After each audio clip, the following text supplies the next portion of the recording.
Downtown Indianapolis, what a gem of a stadium for the United Soccer League Game of the Week on ESPN3. FC Cincinnati and Indy 11 among the attendance leaders in the USL this year as the league crossed over the 500,000 attendance mark in just the 8th week of the season, the fastest they've ever done it. Hello everybody and welcome. Devin Kurz alongside Mike Watts with you on this Wednesday evening.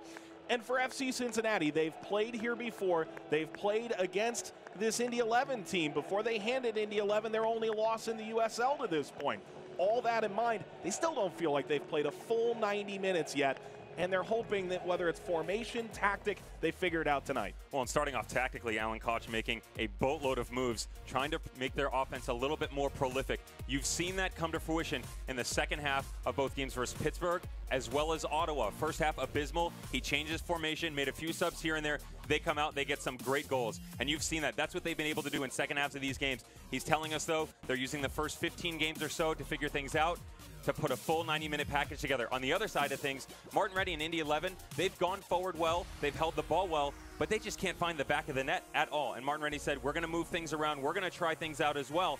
Fortunately enough for them, in that entire time frame, you're going to see there, they haven't lost, shutouts, and that's the best combination in the USL for assist on goal scored. So no matter what, even when things aren't working for either one of these squads, they're finding ways to win. And it used to be Mitch says no, but now it's all about Evan Newton, but he's not available tonight. That's going to change the dynamic a little bit. Spencer Ritchie moves into the lineup. That's a big question mark here this evening. It's crazy to think such an integral piece in the last match is not going to be here this evening, referencing Evan Newton and obviously that great PK save that he made to keep Indy 11 off the board. But Spencer Ritchie has shown us that he's more than capable of getting the job done, and Alan Koch is going to look to him again this evening to see if he can help him out in between the pipes. It's his 48th career United Soccer League start. Indy 11 is off to the best start in franchise history. FC Cincinnati has been here before, and they've slayed this giant. Indy 11, FC Cincinnati, coming up next on ESPN3.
Martin Rennie told us last time these teams met, his team easily could have gotten a win or a draw. They hit the post. They missed a penalty. Let's start with the goal by FC Cincinnati. Welshman, wow. How do you stop it? I mean, it's great marking all around, to be fair. Welshman does a great job getting it behind. Emmanuel Ledesma, little cut, great service inside with the left foot, and then Evan Newton on the other side of things. 39th minute, coming up excellent with the double save. You're going to get a look right there exactly what went on. A 1-0 win for FC Cincinnati to end the month of March. And, of course, 17,535, a franchise record pouring in to Lucas Oil Stadium. Here's a look at the starting lineup for FC Cincinnati. It's a team that makes 6 total changes. This is a very different roster than the one that blew out Ottawa 3-0 on the road last weekend. And it's different than the roster we saw in the second half versus Pittsburgh as well, which we just made the reference to. But, you know, Allen's still trying to pull things and see exactly what's going to work for him. Blake Smith back on the left, Boehner back on the right. And obviously Forrest Lasso, their acquisition that they've had come over, has been a mainstay for the center back position. But going forward, Jimmy McLaughlin getting the nod here this evening, going to partner up with Emery Welshman. And then Hebert and Bone, those guys, everybody in combination, it's just such a key component that they need to make sure happens on a consistent basis. On the other side, 4 changes for Indy 11 as Lewis, Venegas, Watson, and Matern move to the bench. A bunch of left-footers on the field as well. Iose, Tyler Pasher, Ben Spies, Suni Saad. I mean, all these guys can get it done. And Suni is the interesting piece that you're going to want to watch. They've got him on the left side. He'll drop down into the 10 position. He'll move over to the right. Martin Rennie telling us they're not shy to move pieces around mid-game to see what can work for them best and capitalize on opportunities that the other team is giving to them.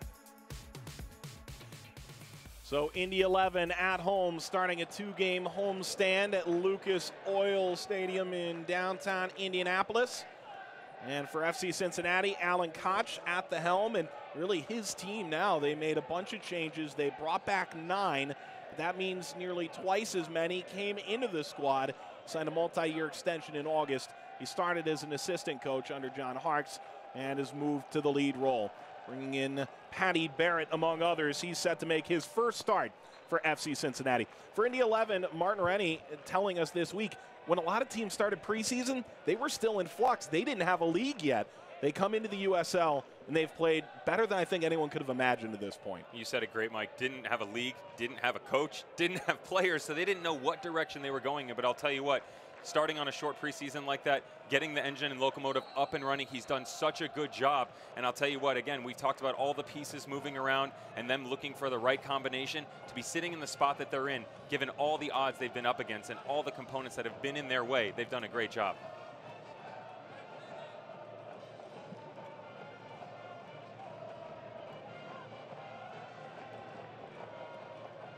FC Cincinnati in the white with the orange shoulders. It's the blue and red for this Indy 11 team. Ball knocked over the top. Welshman gave chase. Comes down to Walker. Boy, has he been the toast of the town this past week. Such a quality finish last week for Ottawa. A little makeshift half volley, upper 90 off the post. Absolutely phenomenal. And again, he's a piece that does well at the holding midfielder role. He can switch out to the right side, and Allen deciding that he's going to go with the 4-2-3-1 tonight. Let's see if they continue that.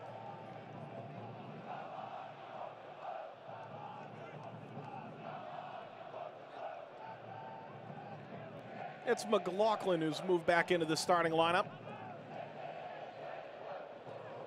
Forrest Lasso giving chase, and there's Spencer Ritchie, a 2-save shutout last time out for FC Cincinnati. He spent 3 years for Vancouver Whitecaps too, including a year under Alan Koch as their spot starting goalkeeper. He started 47 games in those 3 years. Again, we talked about his capability stepping in back there, and got the extremely talented Evan Newton, but definitely doesn't hurt to have someone with the experience that he does. Starting goalkeeper goes down. McLaughlin for Hebert. McLaughlin trying to feed the overlap. Off that of Ben Spies. And knocked back by Michael Lahoud. 13 in white, making his first start for FC Cincinnati, coming over from Miami in the offseason.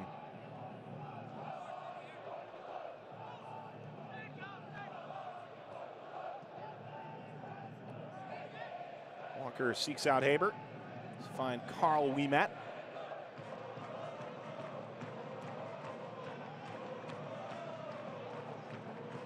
Owain Fawn Williams, Welshman, 31 years old, starting his 6th consecutive game to start the year for Indy 11.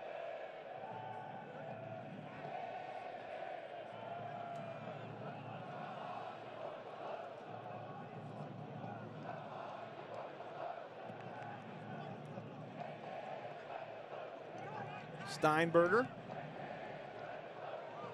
Oh, stuck in by Lasso.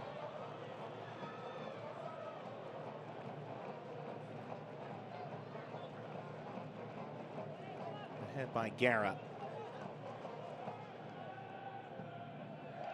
Steinberger on the ball. Rennie was really pleased by what he brought off the bench last week, and maybe no surprise he moves into the starting lineup for the midweek affair. And interestingly enough, not only has he stepped into the starting lineup, Mike, but they moved him into the interior position. He was outside wide on the right, but he's in the first couple games that he's played that holding midfielder, center midfielder, attacking midfielder role. So obviously more than capable of filling that position. And on that note, both coaches telling us that they're looking for pieces that have the ability to be interchangeable, that they can switch formations, they can tactically touch things here and there, and they don't have to worry about bringing players on and off. They can shift them around the field. And you've seen that with the roster additions in the offseason.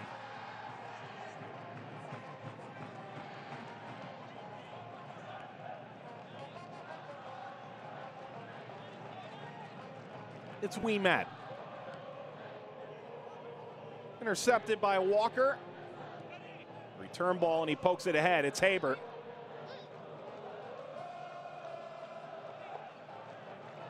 Walker knocking it up the line. Maybe a chance here to serve for Corbin Bone. It's knocked out in front. Welshman still after it. He goes down, and it's picked up by Williams. Now there's a penalty.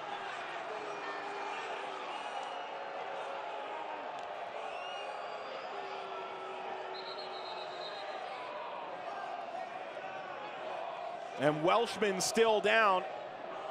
He draws the contact inside the 18-yard box. It's a massive moment for Cincinnati early. Well, once again, Corbin Bone getting to the byline. We've seen that all too often in their first few matches. If it's one thing you're going to see on tape, it's that. Serves a great ball in. Questionable decision by Fon Williams coming off his line, trying to make that save. If you're going to come in that situation, make sure you get both hands on it. If you're going to get one, you got to punch it out.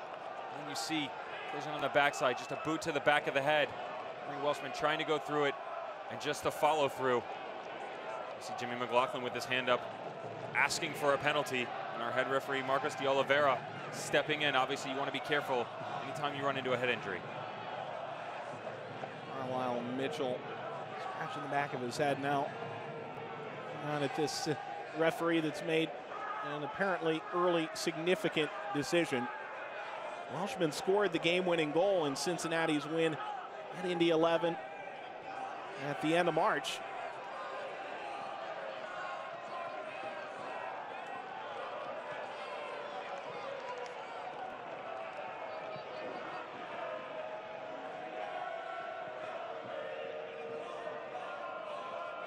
Welshman walking off here.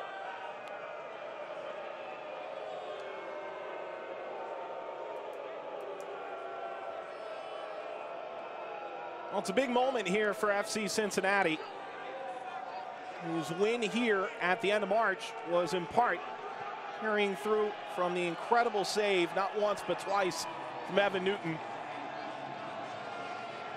We'll come to Kenny Walker.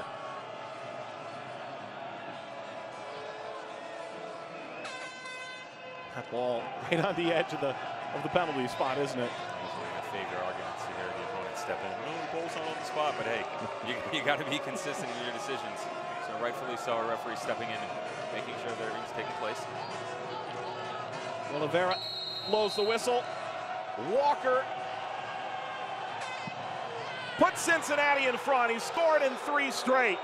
In the 7th minute, Cincinnati ahead of Indy 11.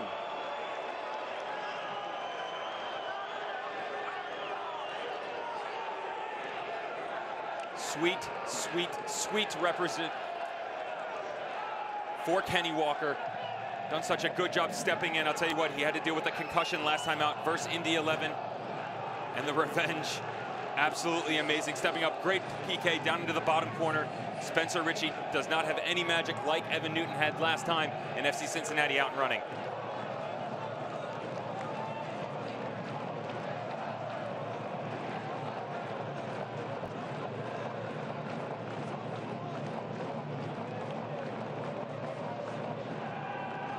Well, Kenny Walker, massive goal. It's not going to draw the same number of eyeballs as that #1 SportsCenter top 10 play from the weekend at Ottawa, but well, it counts just the same. And now all of a sudden for Cincinnati, the whole game has changed, hasn't it? You've gone on the road. They felt like they've struggled at the outset of games. Well, they've got a goal now. early too, and you almost think that if he was going to shift into that 4-3-3 to kind of condense the field and help them going forward, you would see that later on as they were struggling or not being able to get forward. But in the opening 10 minutes, we haven't seen that at all. They've been able to maintain possession. They've done a good job tactically breaking down the channels, and they've been rewarded for their efforts. We met into space. It's too far for Ayoze.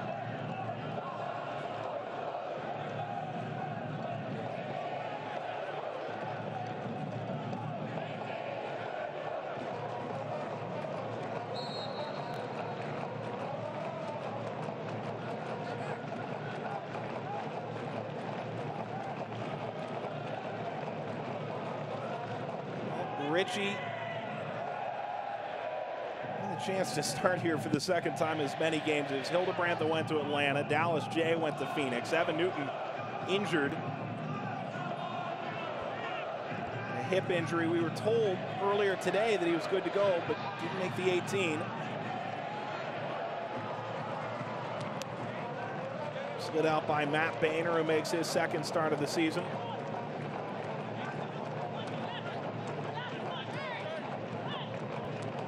The Cincinnati guy, Bearcat, went to Lakota West High School in Westchester, Ohio.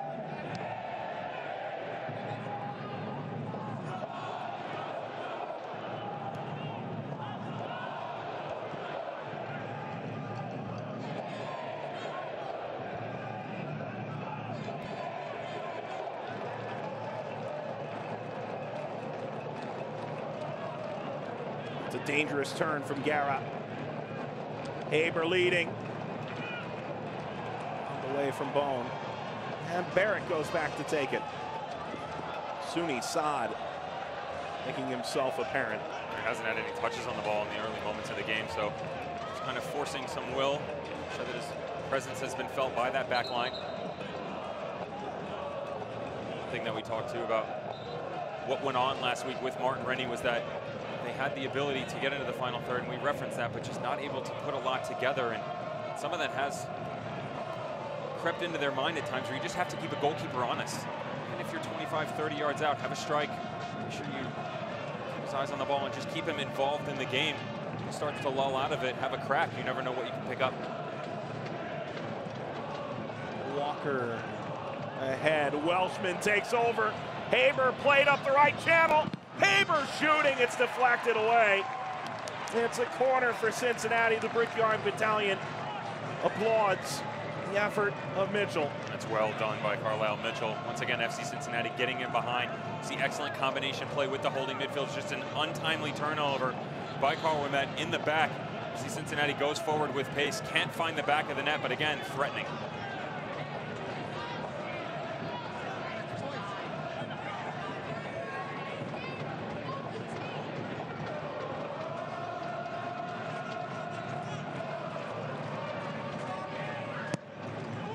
Haber into Forrest Lasso.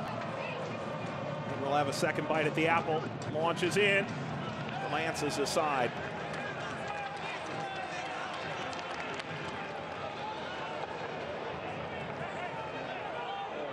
You're 12 minutes into the match. Koch sitting on the bench. Looks like a genius with all the changes that he's made and switching his formation back to the 4-2-3-1 once again. Whatever recipe he decided he wanted to cook tonight, it's going to be served.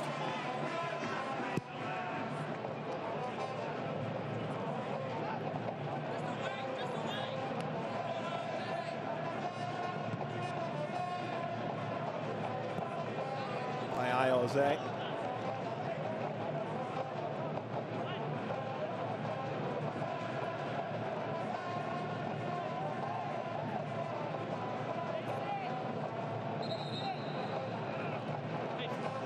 Rennie coming over his first season as coach of the year for the Cleveland City Stars previously. Spent time with Vancouver Whitecaps. Major League Soccer as a head coach. Steinberger circumnavigating the Cincinnati defense. It's Tyler Pasher.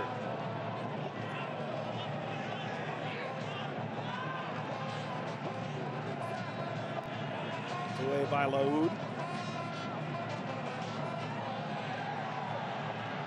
Jose Goodness gracious, he's putting on a clinic. And now the whistle blows, he drew the foul. Super classy from the Spanish native. Tells you need 2 feet to play this game. It just goes round and round with one. Excellent technical capability. So grabbing a little whack at the end of it. Grabbing his wrist as it looks.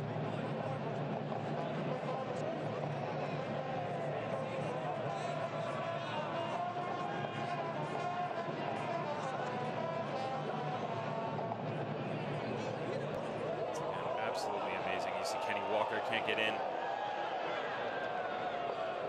Welshman stepping over, trying to help out a little bit. This is dangerous territory. We saw Suni Saad from roughly this distance a few weeks ago. Great goals as he was able to beat Matt Pickens twice, one of which was a crack from about 35 yards out. Nice stick and swerve to it.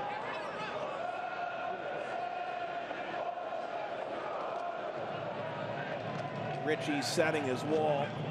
Will it be Saad again? Jack McInerney standing behind the ball as well. Don't make no mistake about it, he's gonna hit it. Unfortunately, if you're Spencer Richie, you just have no idea where it's going. Suni Saad driving, it's just wide. It was untouched on the way through, and Suni Saad looking for a curtain call.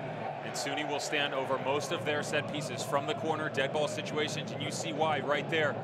Takes a bounce a little bit early. You'd like that to drop about a foot or two in front of the goalkeeper. Instead, it hits right at the top of the 6, takes a little bit off of it. Spencer Richie's able to get over. As you can tell, it was a little bit wide as well. Not a bad effort from there, though. That goal he scored against Nashville, something else. When you make Matt Pickens look foolish, that's got to be something pretty special.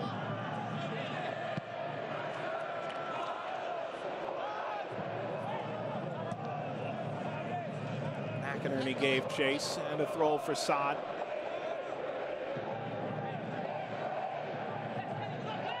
Cincinnati at the quarter-hour mark, a 1-0 lead. Kenny Walker from the penalty spot in the 7th minute.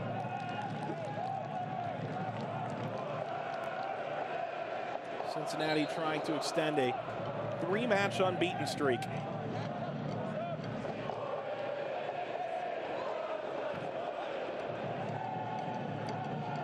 At the top of the broadcast, Mike, we talked about what formations we were going to see from FC Cincinnati. We're actually seeing something very different from Indy 11 as well.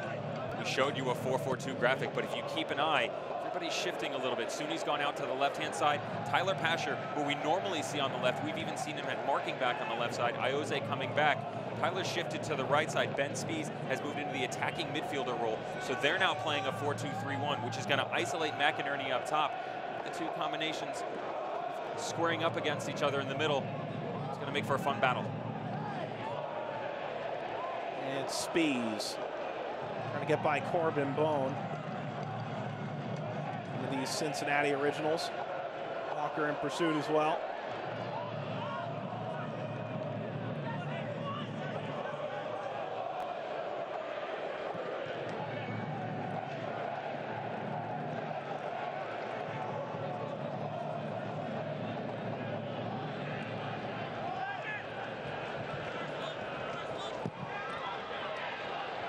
There's McInerney, still incredibly young, all things considered.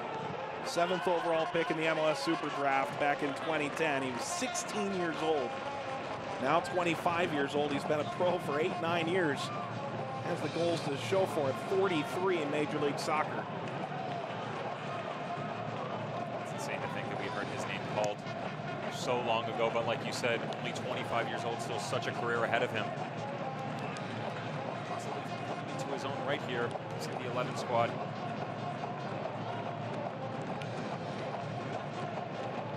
Count for the United States. A few looks. Rostered for the Gold Cup squad back in 2013.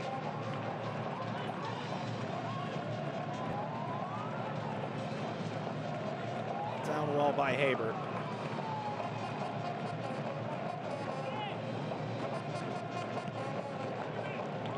Off the chest of Bone. Well done to take that away. Lahoud arrives.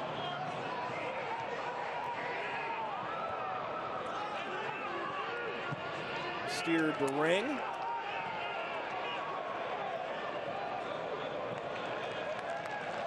defensively, that's the third time we've seen some excellent decision-making out of the center backs, Carl Romet and Carlisle Mitchell. Unfortunately, when they've stepped in and won those 50-50 challenges, the distribution coming out of that, they've turned it right over to FC Cincinnati. They're going to work so hard to win the ball back and then put it right back in the hands of the enemy. It's a no-no. That stayed in play. It's Bone. Bone chipping, seeking out McLaughlin, and it's caught by Williams.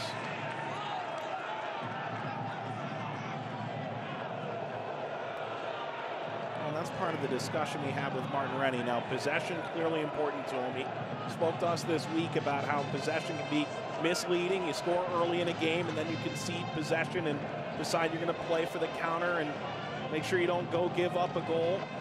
On the other hand, if you're Indy right now, you want to be a little more picky and choosy with when you bring the ball up. That's something Martin Rennie wants to see too. He said that not only does he want to be able to maintain the ball, but the possession, it needs to be powerful. It needs to be eventful. Just because you have the ball and you're knocking it back and forth left and right doesn't do anything for you. You want to make sure that you're showing progression going forward. So it's not always quality, it's definitely quantity as well.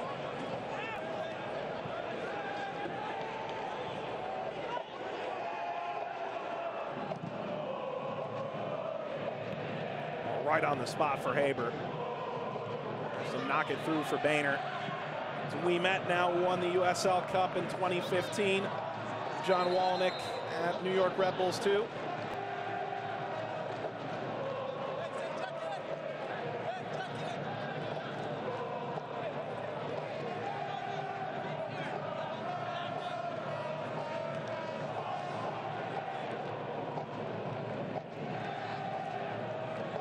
Welshman.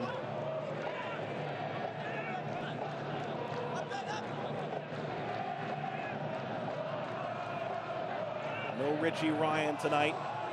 No Deckel Kenan, no Danny Koenig. Theoretically, the spine of this team not in the starting lineup. Walker, Bone, Laoud picking up that group this evening. Sprinting through, Pasher took over.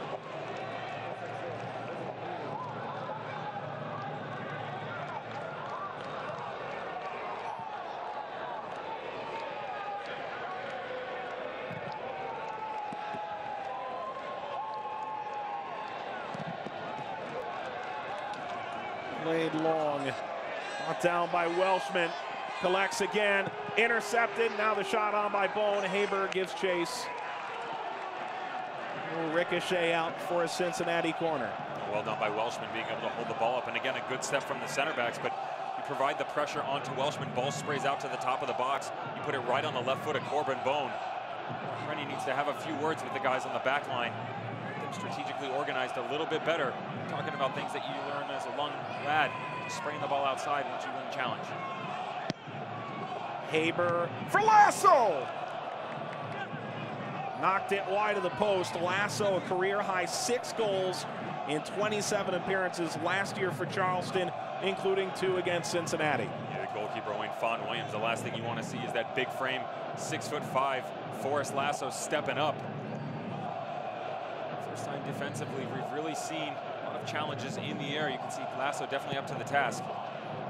There are very few players, Devin. I'm sure you were one of them when you played. You were playing in the same position, where your height and your physicality in the air makes you an automatic set-piece target more or less every time. Well, and as a center back with his background, you know, playing in the middle, playing outside, he's got the offensive capability. He likes to get up and down the pitch, so I can understand that role very well. Myself, I'd like to move as well, move in combination. You want to get involved offensively. Where the limelight tends to be, but Forrest Lasso, you'll see they'll use him a little bit more on set pieces, coming off corners, and then long throw-ins. But again, make no mistake about it, he's more than capable of getting up and down the pitch.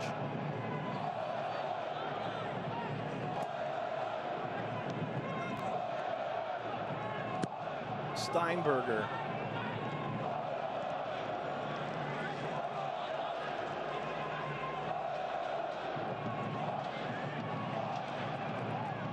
Wonderful. Take that away from Saad. And now Walker playing it over the top. Takes a hop down. Welshman moves to ground. Ouimet did well. Keep him out. It started from a questionable decision by Suni Saad up top. One-on-one, you've got the overlapping run on the left-hand side. Chooses to go alone, but as he gets by the first defender, he's got 3 more in front of him. That's what Martin Rennie is referencing coming down into the final third. They need to be a little bit more tactful and smart with their decision-making, give them the opportunity to actually put something in the back of the net and just not move down the field.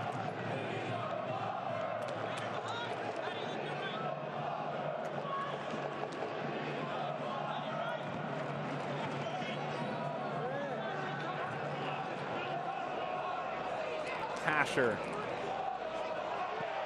taken away again, this time Blake Smith. Oh, it's a dangerous back pass and a chance. McInerney again, he puts it in.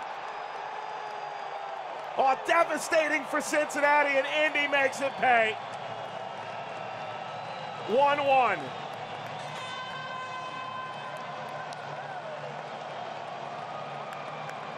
Martin Rennie and Indy 11 hoping that this is going to be the spark that lights their fire. First words out of Jack McInerney's mouth when he scores this goal: let's go, baby. He needs to rally the troop, get the boys going. The pass coming out of the back by Kenny Walker. You see him grab his head right away. He knew, an absolute monstrous mistake. Jack McInerney realizing he's got gold lying right in front of him. And guess what? It's also on a silver platter, 1-1.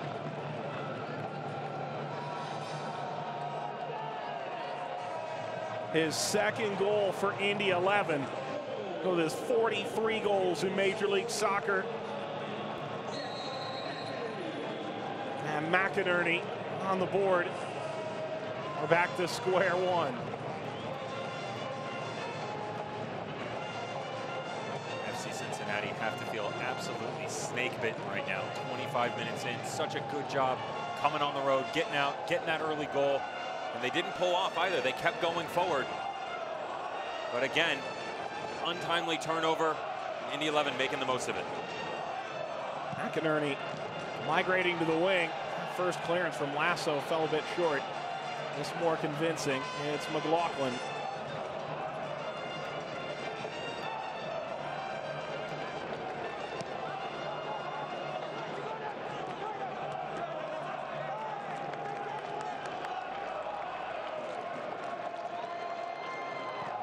Welshman drew the penalty. Walker sunk it in the 7th minute. And Indy 11 coming back with a goal of their own on Walker's miscue in the 24th minute.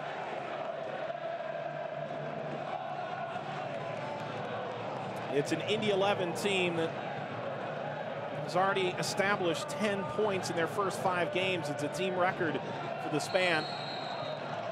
As the foul committed by Smith. A Cincinnati team that already has 10 points on the road this year. That was really their Achilles heel in 2017. I mean, everybody knows the fame surrounded by Nippert Stadium. They had such good fortune there last year, but as you said, they didn't reach that mark from a point total going on the road until almost August, which is absolutely absurd to think of. But if you want to be successful in this league, you have to go on the road and you have to steal points. Jose, the Spaniard. Jose. McLaughlin launches downfield.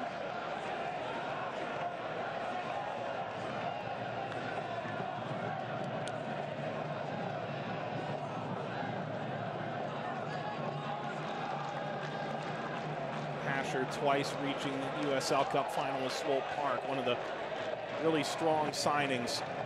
This Indy 11 team that came together a bit late in the preseason process.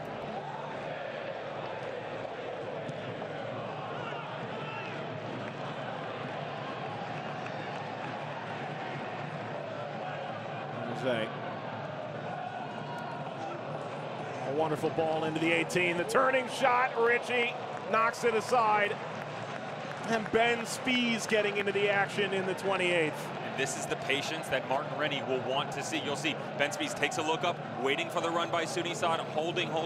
Nothing's there. FC Cincinnati closes the gap at the top of the box. Spies picks out the front post. Good save by Spencer Ritchie.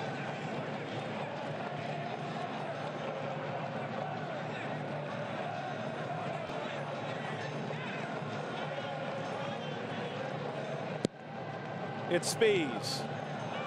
Two-fisted punch as far as Saad. And now Pasher lays it through. And a chance for Steinberger. Now widens out again. Spees to the back post. Mitchell headed. Saved away. Indy continuing to apply the pressure. Haber was initially looking for the foul the other way. And Juan Guerra is still down.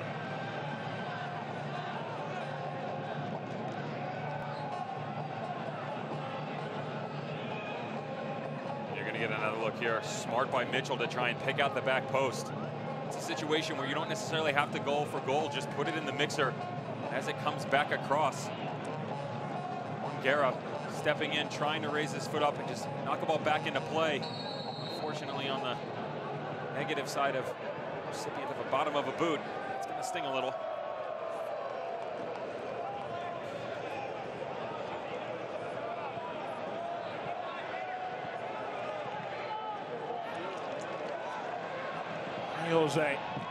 Jose again, bouncing through, and it is. Saad going down.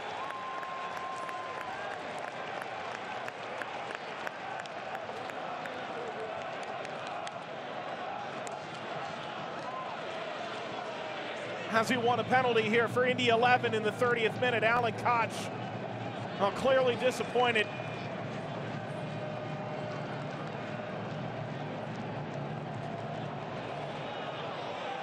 Well, I'll tell you, that is soft at best from head referee Marcos de Oliveira, and he's going to reward Indy 11 with another opportunity. Ayoze from the spot. It's his first for Indy, and they've overcome a 1-goal deficit to take a 2-1 lead.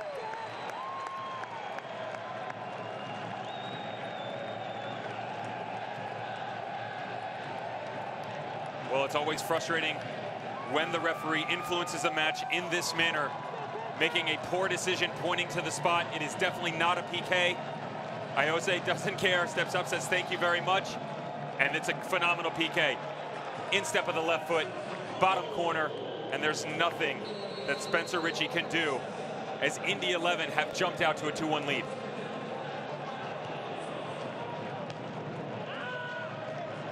'31st minute, Ayoze's first goal for Indy 11. Guy who's played in La Liga in Spain, tremendous top-tier experience.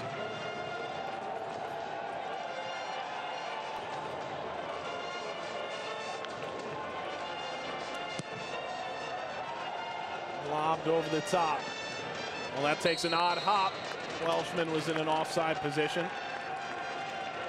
And a lot of people at home wondering why Ayoze might be stepping up from the left back position.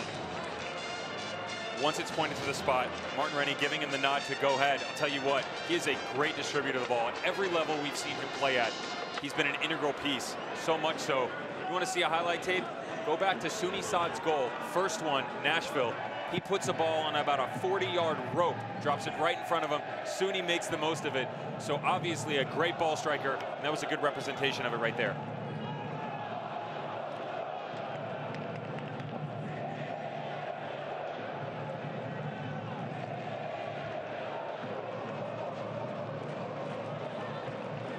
.32 minutes gone in downtown Indianapolis. 4 goals this season for Indy 11 through 5 games. They've got 2 in the opening 32 minutes. Finally an equalizer, and then a little bit more than that.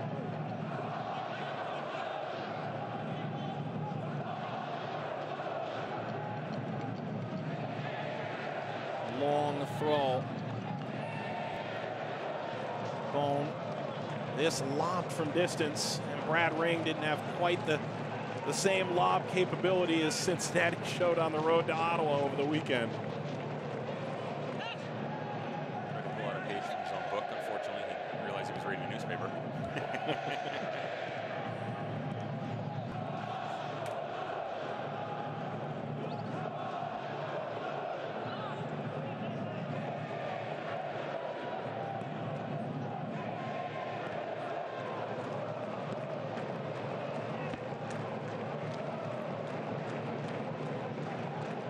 Matty Barrett.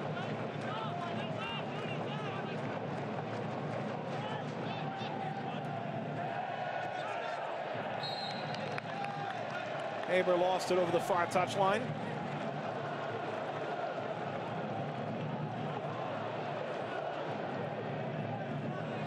Really see the wind come out of the sails of FC Cincinnati. Again, off and running. 3 minutes in, doing such a good job possessing the ball, not making any mistakes, and then all of a sudden, the tides turn. Kenny Walker turns it over. And then the extremely questionable PK call by our head referee. Martin Rennie has to be smiling. And the numbers are going to show that Indy's been much more efficient. There's been a boatload of luck behind those. Haber from Walker.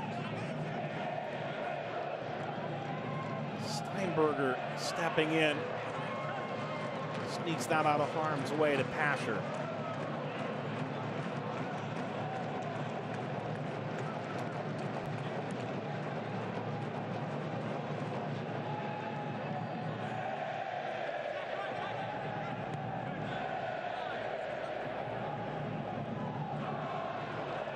Well, it's a notably small pitch in Indy. There's a foul on the halfway line. Cincinnati a free kick. It's Bondra. I had a feeling the way these two have stockpiled so much talent this year that there would be a couple goals to spare.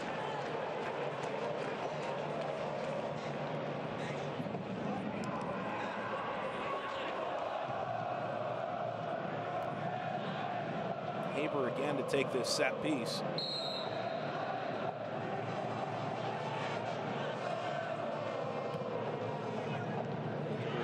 Drive in for Boehner.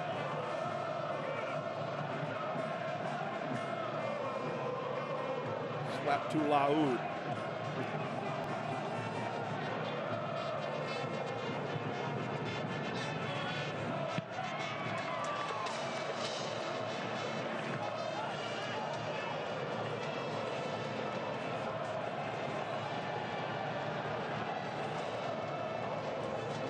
Suni Saad is migrated to the right side.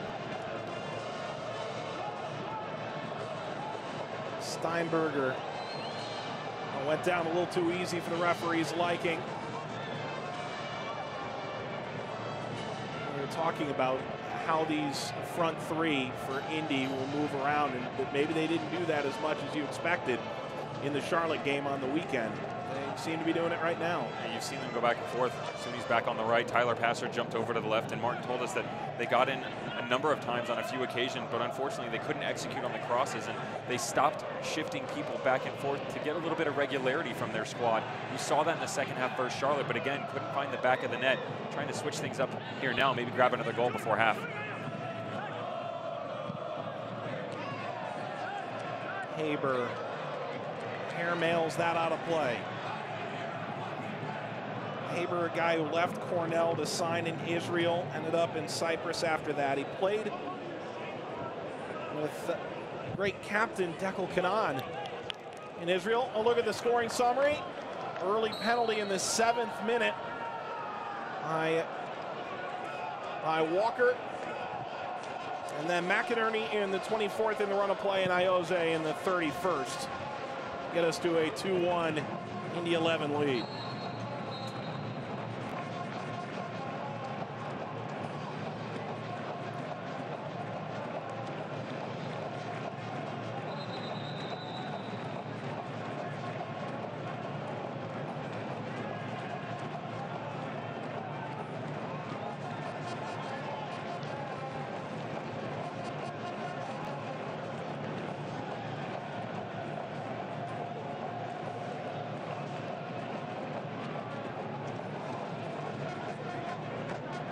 Martin Rennie and Jack McInerney have the same puzzled looks on their faces. Unfortunately for Jack McInerney, I don't think he can grow the same puzzled beard. So why is he calling offside? Does he not know the rules? All right, let's go. It'll be a drop ball. Fun little tidbit. Probably couldn't catch it, but Alan Koch is telling the referee, how can I go along with it when you don't know the rules? Get him, Alan. Get him.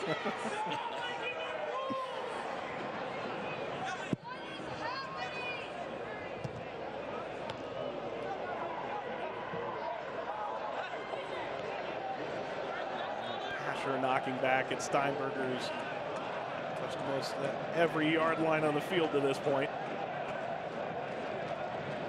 By Guerra, Steinberger now.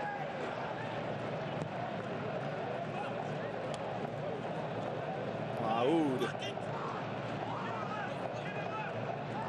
The 11 stepping forward again.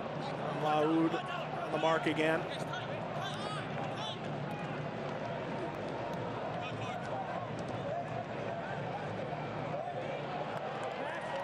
Oh, well done by the Canadian passer to keep that in play.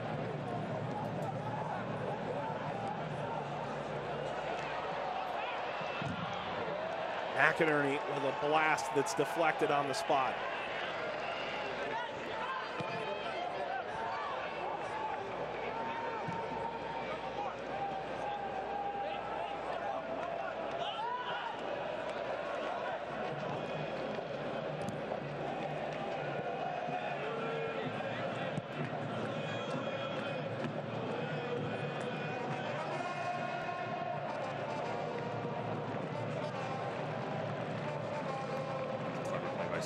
Leaving it for McInerney, unfortunately.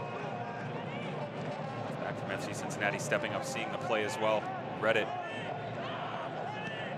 Extremely intriguing, but again, good stuff. Guys switching back and forth. The 11 have really taken control over the past 10 minutes. Again, benefactors of two interesting decisions, one by the referee and the other one by Kenny Walker. FC Cincinnati trying to find a way to get back in this match.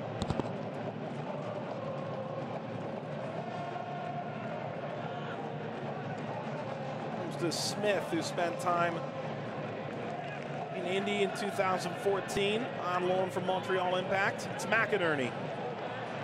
Off the back heel of Pasher, who's nearly off to the races if he finds a way to corral that. That's always a difficult ball to control. You see it played in behind him a little bit. That ball needs to be played down into space in front of him, given opportunity to run onto it. He's such a speedy character. He slows down at the same point in time and just catches the back of his heel. Oh, what a ball here! It's McLaughlin! As Cincinnati is skyline chilly, it's 2-2.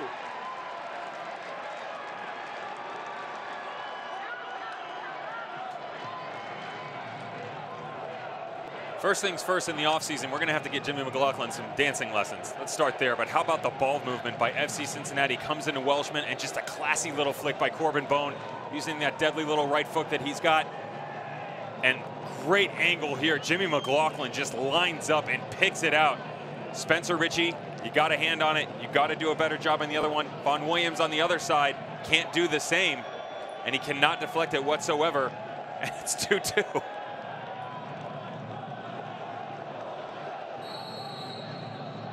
Well, McLaughlin is a real fan favorite. Every time you talk to Alan Koch about guys who really embody the Cincinnati team, he talks about, he gives everything to the cause on the field. Had a great run in the U.S. Open Cup last year. Just get the feeling that McLaughlin is one of the pulse players for FC Cincinnati. He's definitely someone who carries the heartbeat for the squad, but interestingly enough this year, Alan Koch using him very sparingly so far. Again, part of that experiment to find out what formation and what personnel works best. He's definitely been doing very well here this evening. He's regaining his health a bit. That's his first goal of the year.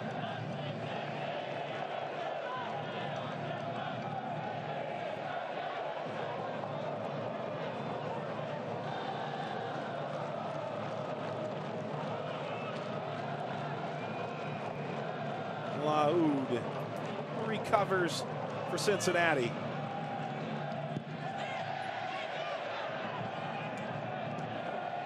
This is a Cincinnati team that's dominated second halves of games, and they can't say the same for the first halves of games, really, since they played this Indy 11 team some month ago at the end of March. And again, it goes back to the experimentation that we've talked about by Alan Koch and their ability to get up and down the pitch. The 4-3-3 proving a little bit more prevalent for them, but going back to the 4-2-3-1 here tonight, and the ability to get on the board twice against everything they've had to deal with so far is extremely impressive. Koch telling us that they'd really like to put together a full package, a full 90 minutes, dealing with the questionable refereeing, pointing to the spot, and obviously the terrible turnover by Kenny Walker. Great job, shows great heart and character, clawing back in to get it to 2-2.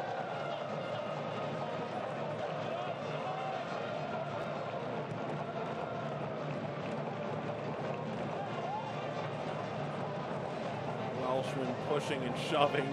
Now the AR cedes the throw.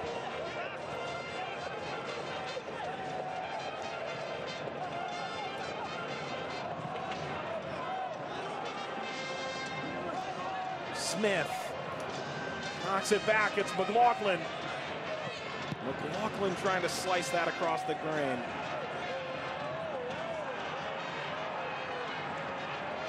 Walker, Laoud. Pressure mounting. Now Laoud turned away by Spees.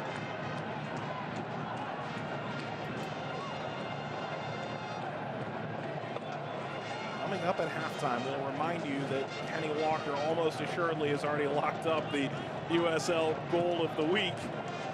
Voting still ongoing. We'll show you the nominees. Unfortunately for Kenny Walker, he's going to be right behind that on SportsCenter, not top 10 nominee as well. Welshman. Corbin Bone now. Wonderful spell of possession from Cincinnati. Right at the end of the first half. Comes lob ahead. 2 minutes of added time in this first half. Well, this game has really lived up to the billing, hasn't it? Catch my breath. You know, how many teams, Devin, can make 10 changes from their weekend lineup and still keep this level of quality? I mean, Indy and Cincinnati putting on a first half show with what conceivably you'd say was a rotation day. You could go in and make the argument that they have the ability to really field 2 squads in a starting 11 from every single angle. Some squads in the USL are struggling just to put together a starting 11. And Martin Rennie and Alan Koch doing such a good job bringing the troops together. You really have to tip your hat off to Martin Rennie and his ability to do this in such a limited time frame. Yeah, Matt Watson's the captain for Indy. Came over from Phoenix Rising over the offseason where he was previously the captain. And you think about what he said. This is a team where everyone can start any given day. He's never been on a team like that. Matt Watson, such a good job in that holding midfielder role. Neither of the captains for either squad starting here this evening. Mitchell drew the foul there.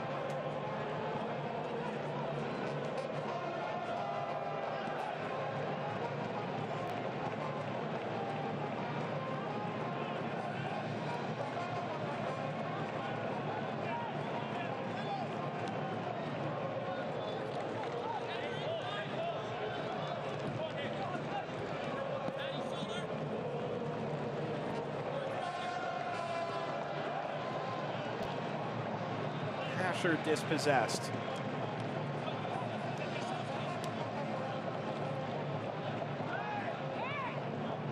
Ashman a bit hobbled, so came up with that.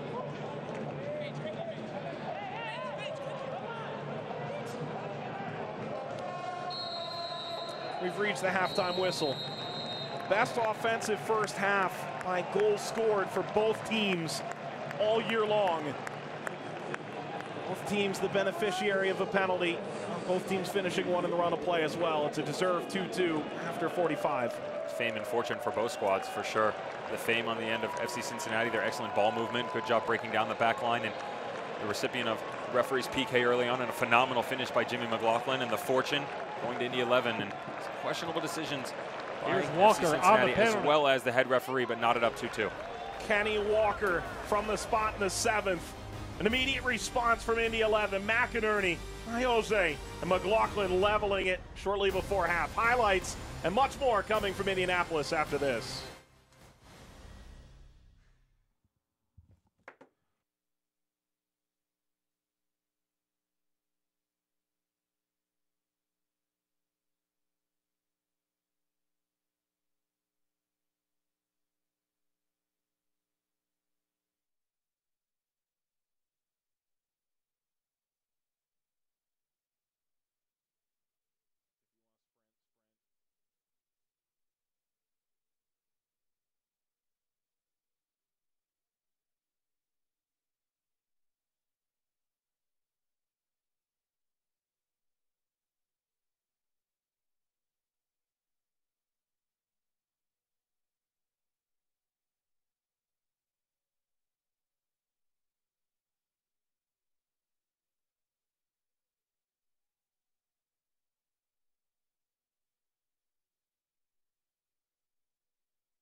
Lucas Oil Stadium in downtown Indianapolis, and so far so good for the fans that made it out. It's level 2-2 at halftime between Indy 11 and FC Cincinnati in our United Soccer League game of the week on ESPN3.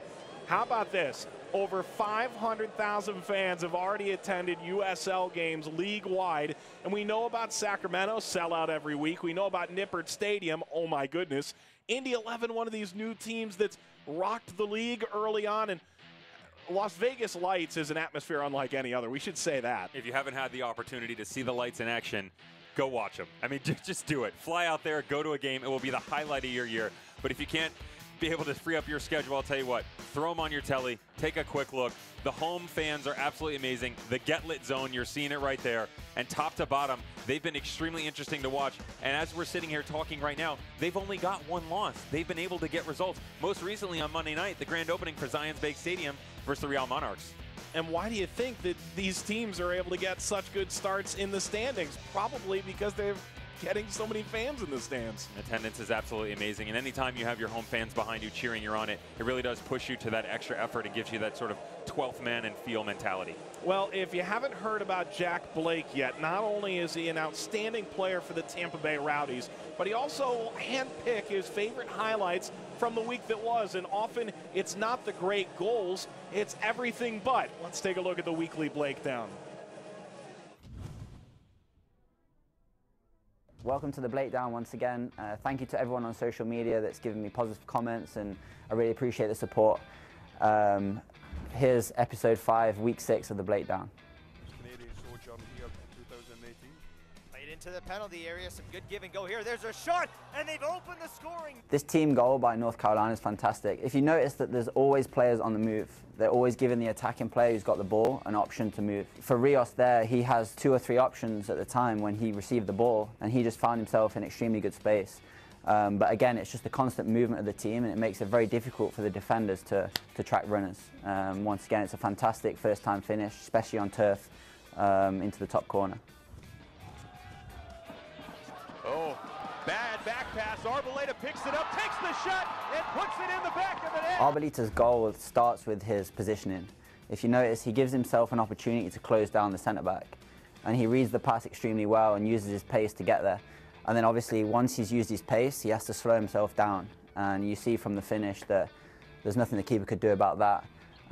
The celebration is not so much in for Player of the Week, but the finish definitely is. For Escalante. Goes well to pick this up. Goes through the legs of Navarro. Sends the service.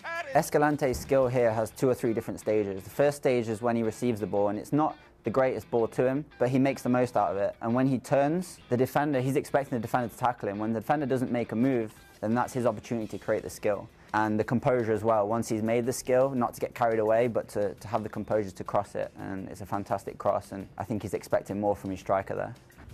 Iwasa, Bijev. Bijev cuts, plays it across, oh, it's in! When Hall receives the ball here, it's not the easiest ball to deal with. He uses it to his advantage, and it draws 2 defenders out. And once he's drew the 2 defenders out, it then creates more space for Bijev. And when he receives the ball, I think the defender's expecting him to go on his right foot, but he does a fantastic skill. And at a tight angle there, it's a fantastic finish. The composure to relax himself, but to slide it through the keeper is fantastic. And it makes it very difficult for the keeper to get down low when he shoots it at his legs. I hope you've all enjoyed episode 5, week 6 of the Blake Down. I look forward to seeing you next week. All right, let's try the Devon Down this time. Jack Blake does a good job, and he doesn't pick the best goals. We do that for you, and then you go online and vote for the USL Goal of the Week. FC Cincinnati and Indy 11 tied at halftime. Devin Kerr alongside Mike Watts. Let's take a look at those best goals from the last week in the United Soccer League. And how about we start with the Richmond Kickers and Udai Amora from distance? Absolutely class. Look, picking out the top corner. The finish is extremely difficult. Ball coming across his body. He steps into it, and you're going to see him hit it right on his laces, coming across the ball. Just excellent spin, coming from the right, back and left. Phenomenal goal. A banger for Richmond, an important one for them as they try and make their way back into the playoffs this year. They had a lengthy streak snapped in 2017 of playoff runs. How about Reno 1868? The Darlings in their expansion seasons Kevin Partita trying to fill that gap that Dane Kelly left. It's his first goal for the UNLV kid. They're going to need a lot more of that in order to climb the standings, currently sitting at 12th. And they've dropped 3 games so far this year, but a great strike by Partita. And then continuing, moving forward, Swope Park Rangers stepping in. Haji Berry, just excellent vision. Quick little look over his shoulder, slides across the 18, and just a deft flick right over the goalkeeper. 3rd minute of play. Doink, goodbye. And Swope Park would take the lead in this one. Haji Berry coming over from Orlando City B and showing off his deft ability to put it in the net from any angle. Moving ahead, how about Kenny Walker? It's a no-doubter, right? As good as that was, what Kenny Walker did to Ottawa is just unfair. Unfortunately for Kenny Walker, he's currently thinking about what he's done to himself here this evening. But this goal, to have the vision, it's his best impersonation of Zlatan that you're going to get. Zlatan-esque strike.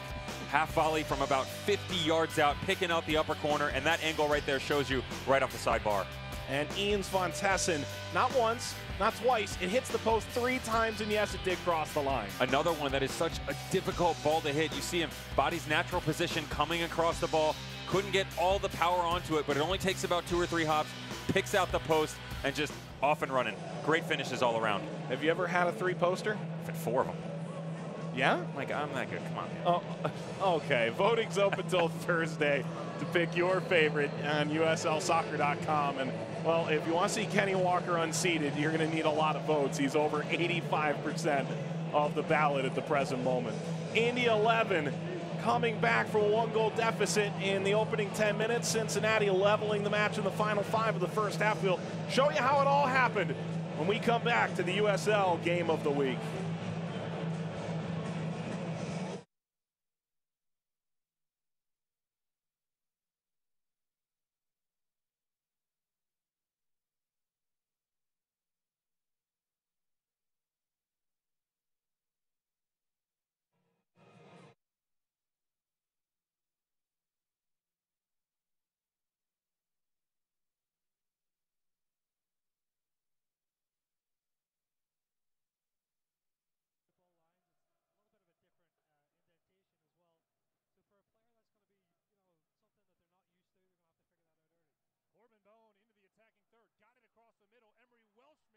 Trying to get a shot off, and we're going to have a penalty in the 5th minute. Welshman cut down just outside the 6-yard. Again, this ball gets played across. I think he gets a touch. I think it's Carlisle Mitchell that ends up coming through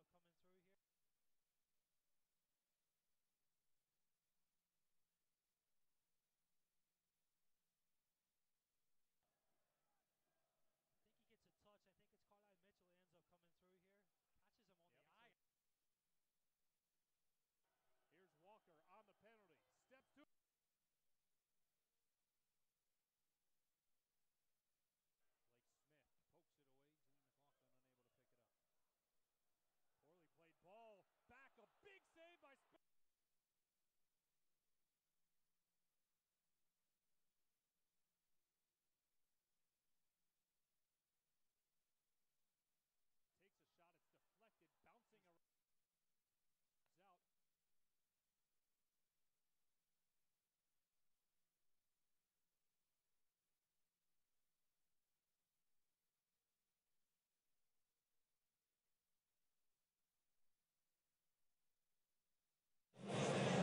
It's deflected, bouncing around. Out. Indiana's team at their new home, Indy 11 at Lucas Oil Stadium. It's 2-2 as FC Cincinnati leveling the match right before halftime in our USL Game of the Week on ESPN3. Devin Kerrs alongside Mike Watts with you tonight. Let's take a look at our first half highlights. And for FC Cincinnati, it starts with a bang. They're able to get a penalty in the 7th minute of play, and for Cincinnati, just what the doctor orders. Literally a bang. Unfortunately, it's going to be the back of the head of Emery Welshman, but again, good ball movement. Corbin Bone, we've seen him move in the middle, move out to the right, whether it's in the 4-2-3-1 or the 4-3-3, he's very prevalent. They like to use him a lot. Ball makes its way across. Now you're going to see a deflection. You see Brad Ring and Carlisle Mitchell shift over. Mitchell raises his foot, and it's going to go right to the back of the head of Emery Welshman as he steps through, and our referee points to the spot, awarding FC Cincinnati with a PK. And who goes up to take it? How about Kenny Walker Welshman scored the game winner against Indy 11. Last time these teams met, Walker calm, cool, and collected. Knocks it in, 7th minute, a 1-0 lead. Showing no repercussions of his concussion that he dealt with last time versus Indy 11. And then unfortunately for FC Cincinnati, Kenny Walker, benefactor on one end, very bad on the other. A terrible back pass. Indy 11 gonna run right through, and you saw Jack McInerney able to pick it up and finish it off. And again, just Indy 11 really not showing a lot of purpose in the game so far up until this point. This would turned out to be the fire plug that got them going, a nice spark to push their offense forward. It's in the 24th minute, second goal with Indy 11. A still youngish man at 25 who's got such a tremendous goal-scoring acumen. Maybe he's going to get hot here for Indy 11. Let's move forward another 7 minutes. Ayoze able to step up, take a penalty for Indy 11 because Suni Saad is brought down in the 18. Unfortunately, Patty Barrett stepping over, and again, Suni gets the tiniest little touch.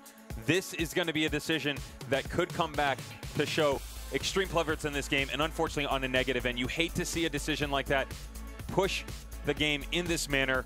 Indy 11 able to step up, and just, again, two very questionable decisions, one by the referee, one by Kenny Walker. They jump out 2-1. And the boys in blue get their first from Ayoze.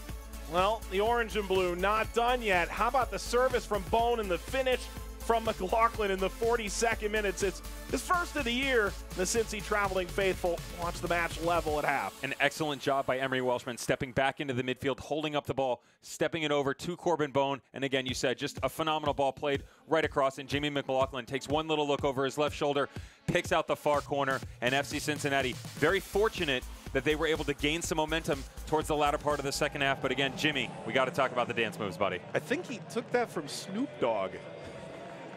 I think. He took something from someone.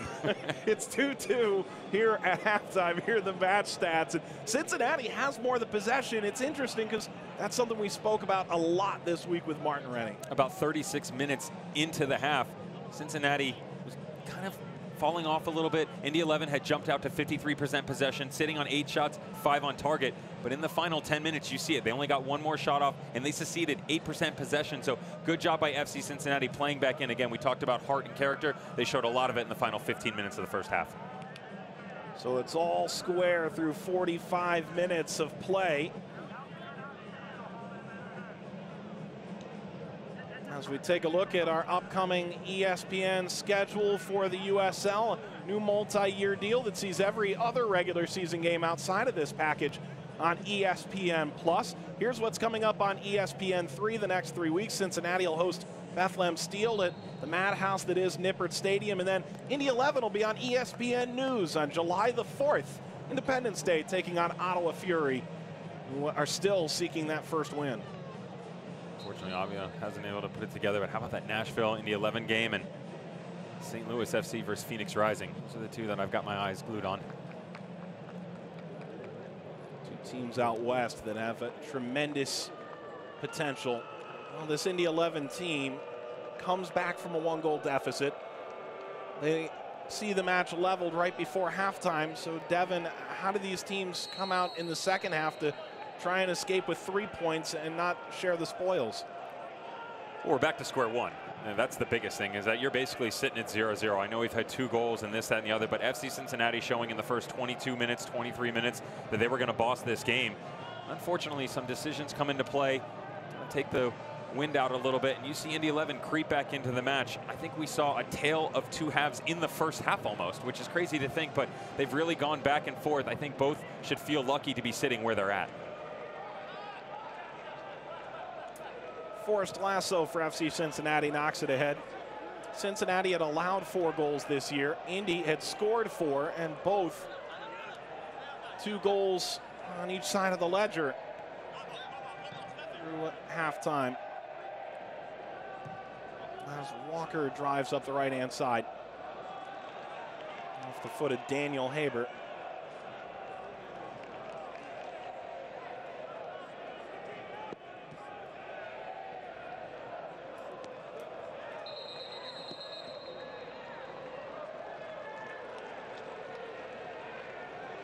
McInerney banged up there.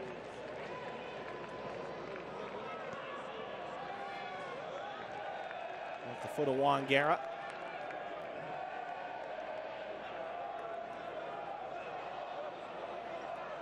Throw for Matt Boehner.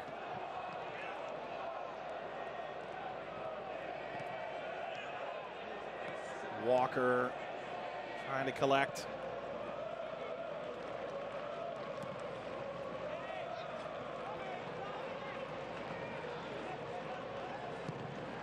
Haber. Along by Bone.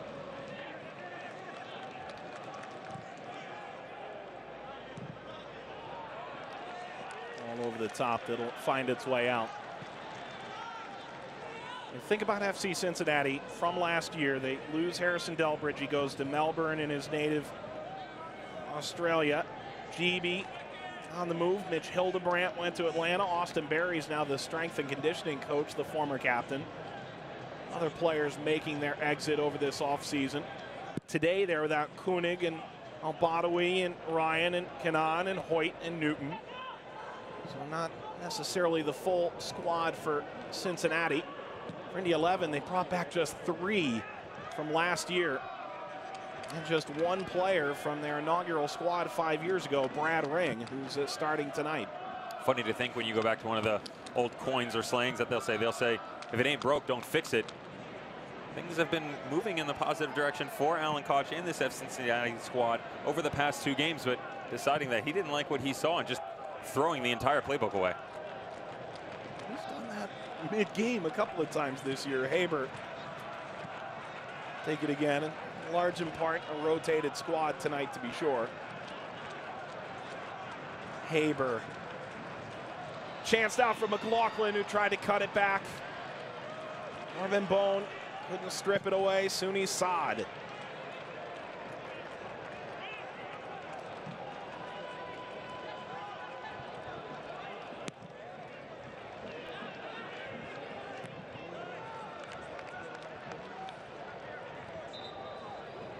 Part of the conversation we had with Alan Koch is that he thinks 10 or 15 games is about the amount of time he's going to need to figure out where all the pieces fit.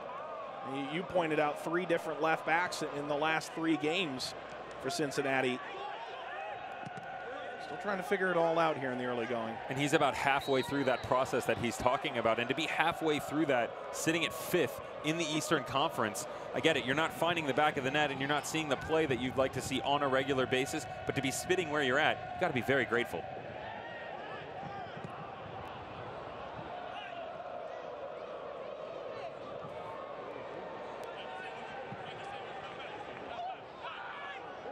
Laoud will recover.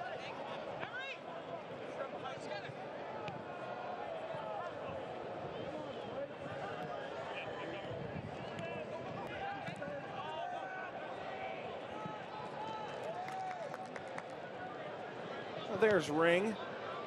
Last member of that inaugural team 5 years ago. Went to Indiana University. Hoosiers always a national powerhouse. As McInerney draws the ire of Marcos de Oliveira again.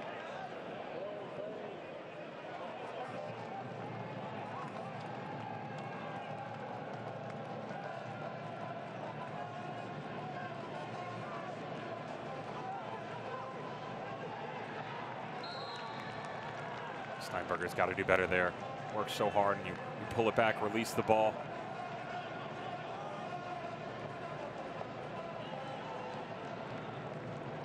Corner on the way for FC Cincinnati. We met, touched it last, and Corbin Bone allowed it out.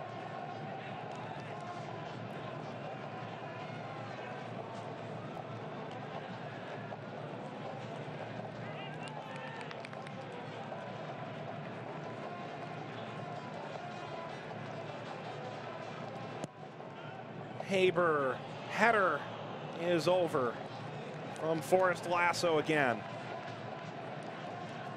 Again, just such a huge physical presence. It's so hard to mark a player like that.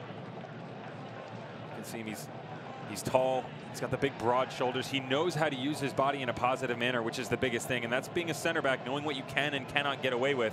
Trying to push it on the offensive side of the ball. So thank you very much for the good service.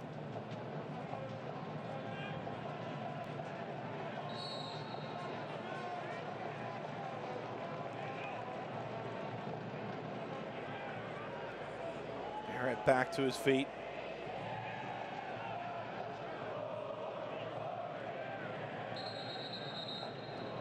Now, Barrett and McInerney is a heavyweight fight so far. McInerney, not exactly on the heavyweight side either, but no, stepping in, and it has been fun to watch for sure. But he plays that way, doesn't he? He's a guy who plays even bigger than he is. Much bigger. Bigger than he is, wiser than his years.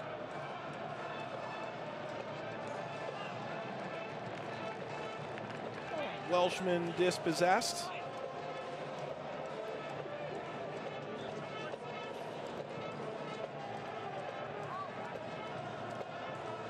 Through the legs from Bone. Kept in at the far touchline. Bone again. Cincinnati squeezes out of harm's way.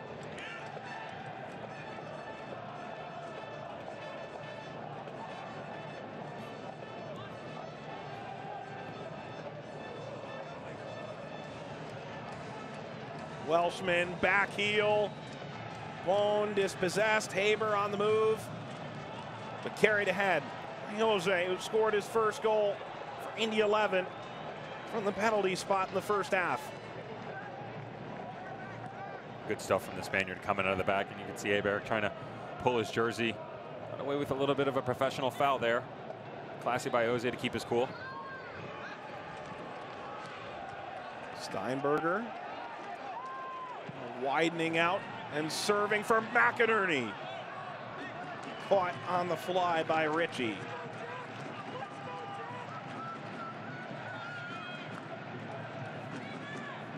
Jack McInerney using every inch of that 5'10" frame to get up over that back line of FC Cincinnati. It's a very lightly floated ball into the back, but again, showing you all the skill set that he holds together.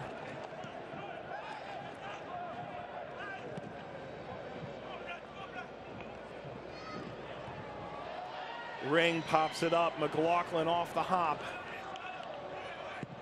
Mitchell took that away. Laoud. And now a chance for Bone! Cincinnati takes the lead!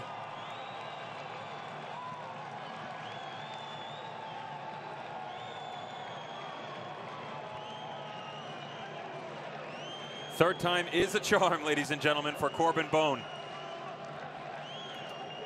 It's the young man who played the ball across on the PK right before Emery Welshman's taken down. We saw the sweet little ball played into Jimmy McLaughlin, and this time it's your turn, my friend. Great finish to the back, and I'll tell you, we talked about Indy 11 in the first half and their ability to come out of the back. They worked so hard defensively to win the ball.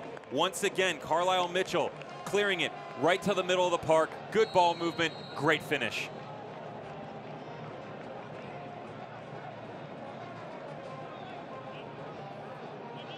Bone throwing a changeup. It's his second goal of the year. 55th minute officially. Cincinnati retakes the lead for the first time since the 24th minute when McInerney leveled it.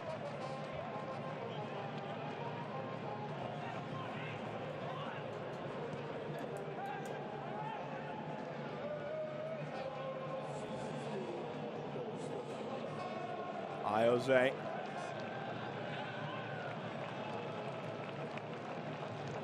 It's a wonderful strike from Corbin Bone. Speaking with John Harkes when he signed him to that inaugural FC Cincinnati team, he just goes, I have no idea why he's not playing in MLS. He was so smitten to have Corbin Bone on his roster, and he has been a fantastic player for FC Cincinnati. Corbin's one of those players that he's shown at every level that he's capable of getting the job done week in and week out. Winning the national championship with Wake Forest back in 2007, and then Chicago Fire draft pick back in 2010. Interestingly enough, same year Jack McInerney was drafted, so the two of them still hanging around. Again, we talked about all the experience by McInerney. Corbin Bone, another one. I want to say still only 29 years old. That's right around the time most people consider to be your peak of your professional career. Corbin Bone showing you why right there. Bone picked just 6 places after McInerney in that 2010 draft. And the assist came from Laoud, who played with him on that national championship winning team at Wake Forest. So that was an assist about 11 years in the making. Bone his junior year had 17 assists for that Wake Forest team. Those Demon Deacons, phenomenal, and they still are. Bone lost the handle this time. Comes to Walker. Walker will have a go! It's a great save by Williams to pop it over the bar.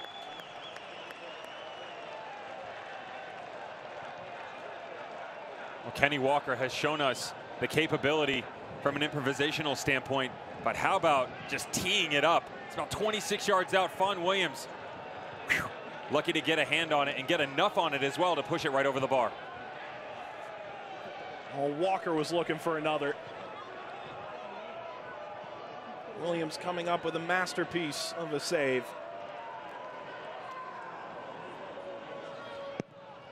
Corner on the way for Lasso. It's knocked away. And now Bone. Back now for Walker. Williams has found his spot again.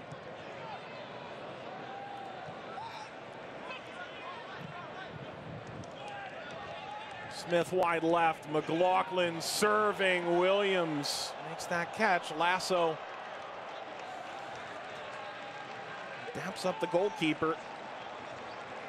Fortunate for Forrest Lasso, he's able to sit high up top after the restart on the corner kick. And again, Fawn Williams, you have to wonder what's going on in his head. 3 times we've seen a ball sprayed into the middle. 3 times we've seen him come out soft and push it right back into the middle of the park, giving FC Cincinnati an opportunity to get on the end of it. You cannot continue to let them have opportunities like that. Here comes Welshman. Welshman finally dispossessed. Haber. Back to Haber now. Haber shooting. It's deflected away. Oh, it's wonderful again from Mitchell. Last-ditch defending. Mistakes by Indy 11. Turning in to just absolute confidence oozing from every angle by FC Cincinnati. Martin Rennie's going to want to speak with his troops and pull back a little bit. See exactly what he can get done. You have to wonder if they're going to make a change in the middle. You have not heard a lot out of Ben Spees. Maybe pull him off, switch Suni into the 10 spot, bring on Justin Braun. Haber, plenty of contact, bounces all the way through for Boehner. Lasso got tugged pretty hard there. Smith challenges Williams, only in so much that he has to dive to make the stop. Now driving the other way. Brought down well by McInerney, who spins the ground, and the first yellow card of the match come just shy of the hour mark. You can see a little bit of jealousy creeping in by Blake Smith, seeing Forrest Lasso getting up and down so many times. Blake says why not? I want to have a go. A change on the way.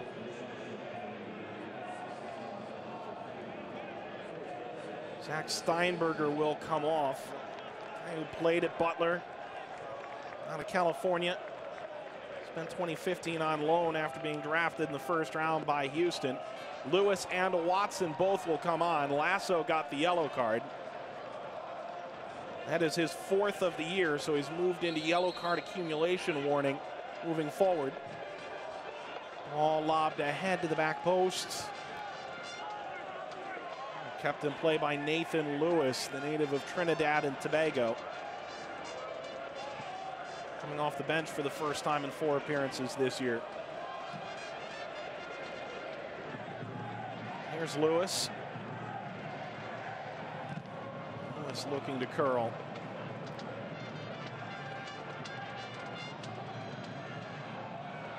Can Welshman keep this in play? He does. It's a bit behind McLaughlin.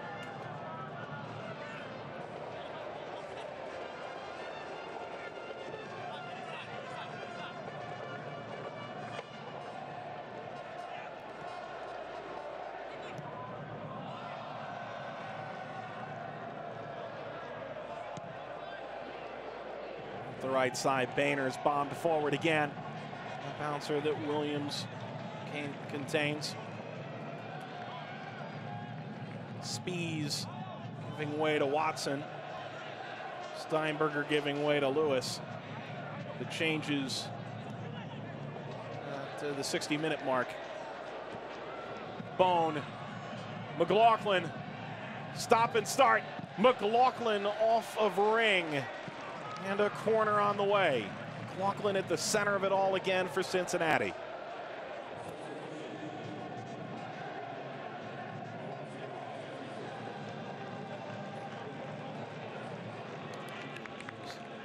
Makeshift captain Brad Ring stepping in, trying to organize the troops a little bit. Falling behind here, 62 minutes in, now into the 63rd minute. See the FC Cincinnati faithful cheering their boys on, and rightfully so. They've done a great job here in the second half. Haber, Lasso, return to sender. Lewis knocking it ahead. Maybe there's a chance now for Indy 11 to get forward. Oh, breaks down in transition from Pasher.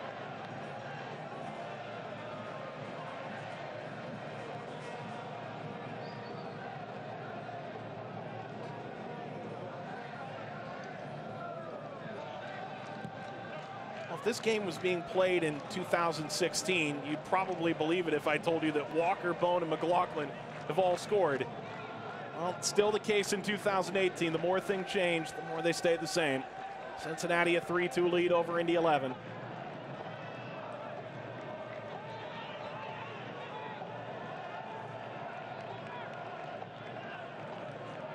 And what you're going to see tactically out of Indy 11 with Spies and Steinberger coming off. Sunisad has shifted to that 10 role as we suspected he would. They're going to give him a little bit of freedom to rotate though. Welshman going to find his way through. Williams, easy work. Don't be surprised if you see him interchanging with Tyler Pasher a lot. We saw Tyler a moment ago coming up through the middle. Suni likes to shift onto the left side a little bit more. Nathan Lewis going to jump out to the right. It's Martin Rennie looking for a little bit more explosiveness in his substitution. Some tired legs out there. The physical attrition coming into play, and obviously the emotions have been running rampant. And that's going to take a toll on you as well. So getting some fresh legs out there, fresh blood, trying to push this team in the right direction.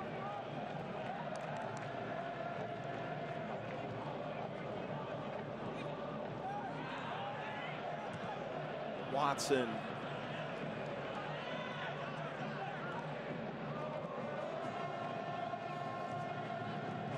Crossfield from Guerra.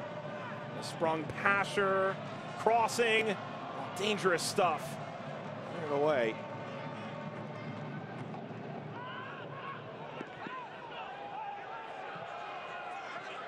Ring. Lewis.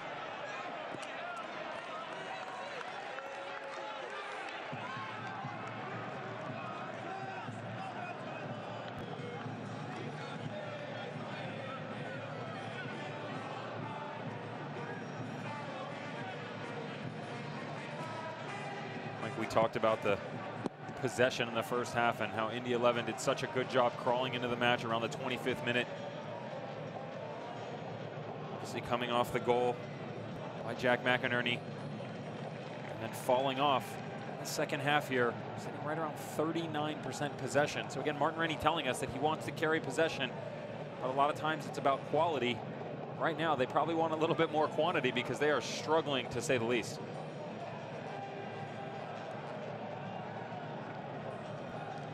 McLaughlin chesting down. Boehner stepping in. Laoud. It's Bone.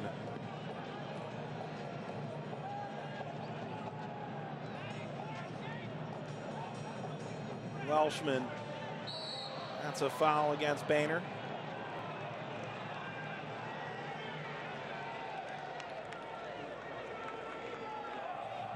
'66th minute. The 11's net breached twice at this point, and we'd be remiss not to tell you, it was interesting speaking with Martin Rennie, that Owain Fawn Williams is a guitar player and an outstanding painter as well. This guy can really do it all. Extremely talented, as you can see right there. And we went further and said, you know, have you ever seen the paintings? No, I haven't seen them in person, but go online, check them out. I don't know if he was kind of trying to push us to the side. We did. But regardless, we did. We went and checked him out. And he told us, Fawn Williams, an interesting one. At Tranmere Rovers years ago, and Martin Rennie was actually scouting a different player and just became impressed by seeing Fawn Williams. There's a change on the way for Cincinnati, and it's very impressive. Emmanuel Ledesma coming on for Daniel Haber.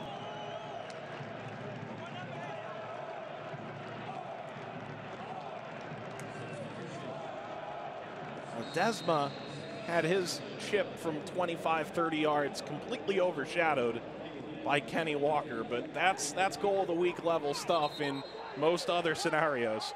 You take that goal and combine that with his assist that he had last time out in the lone goal versus Indy 11. Again, such a good ball, bringing it over from his right foot onto his left. That in-swinging ball to Emery Welshman. It's frustrating as a defender because they had all the markings in the right spot. Just got a tiny little touch.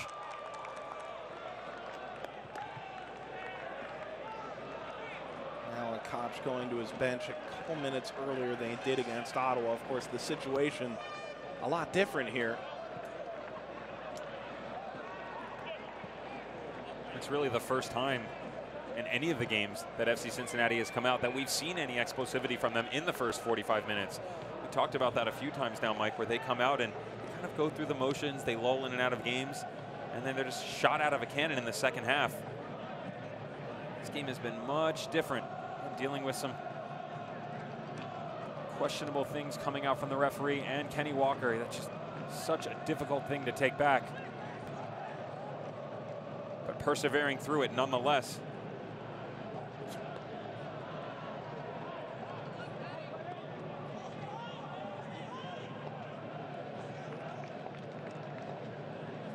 Props to Williams, artist extraordinaire.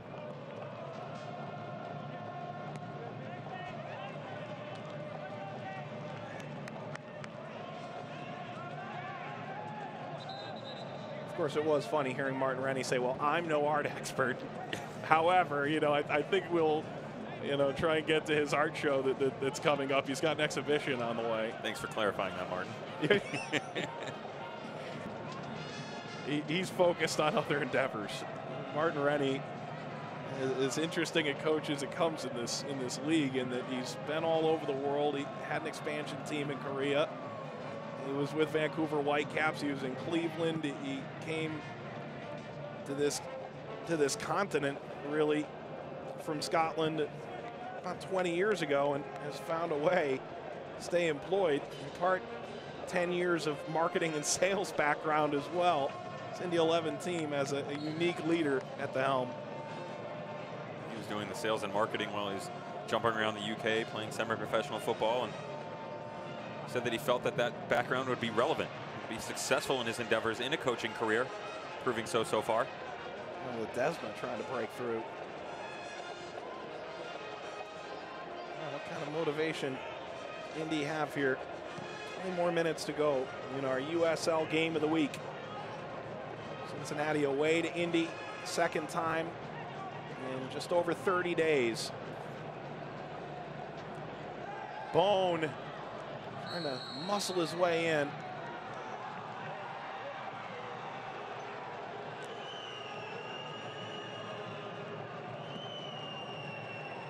Ledesma was one of the players that Martin Rennie brought up to us, saying that upon questioning that FC Cincinnati has a lot of good players that have done so well on other teams, but that Ledesma probably gets a lot of the credit. He's the best statistically. If you take a look at him, if you give him room, he's going to cause you problems. And he's definitely one of the most dangerous players, if not the, on the pitch. But went along a little bit further, saying that guys like Richie Ryan, they don't stand out as much because they sit back a little bit more, do a great job dictating the game, just holding deeper possession. Unfortunately, Richie Ryan not on the pitch here this evening. FC Cincinnati still doing a good job holding possession.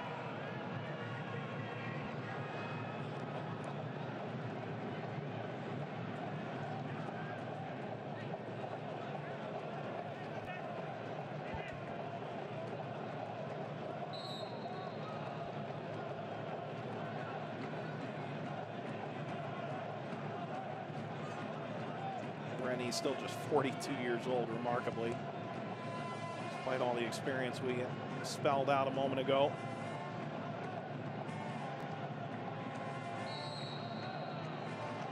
A little whistle against Walker, who's quick to help up Matt Watson.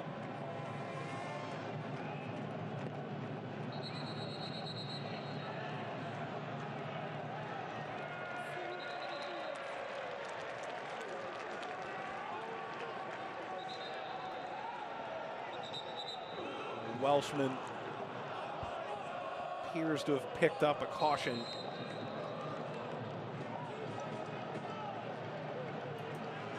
That's a yellow card to Welshman. It's his first of the year.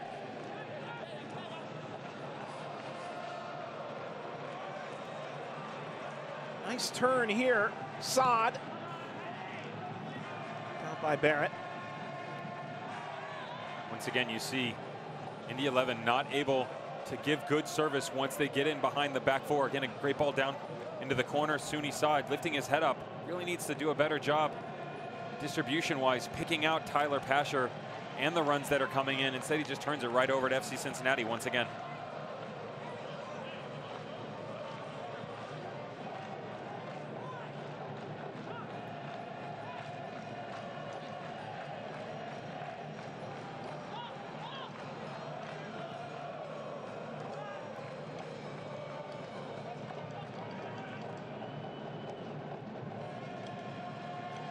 Suni Saad lost his footing of his own volition there, and Walker got his arm up elevated. Chance to counter for Cincinnati. McLaughlin has it poked away. Steady defending by Carlisle Mitchell, the center back, made a few mistakes tonight, but well done holding his ground. Lewis sprinting in behind. Now Pasher sends the service. A diving header that finds Walker. Alan Koch waving players back into the attacking end of the field. He knows that there's some work left to be done, and though they're sitting on that 3-2 lead, so about 16 minutes left here.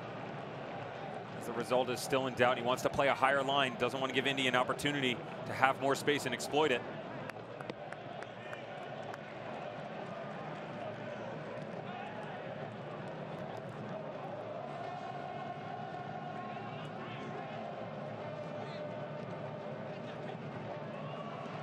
Gara. Lasso under pressure. And a goal kick to Ritchie and Cincinnati.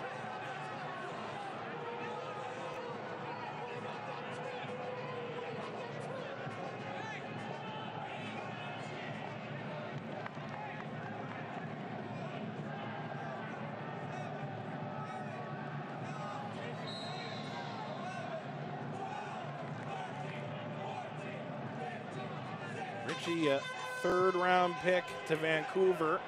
The Brickyard Battalion counting just how long it took him to kick it away. These clubs have just such incredible supporter culture. Among the class of the USL, to be sure.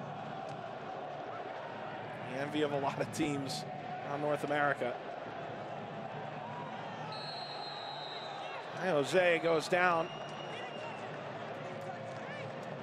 Walker's pointing towards the fourth official, looking for a bit of help here. He's going into the book, a yellow card.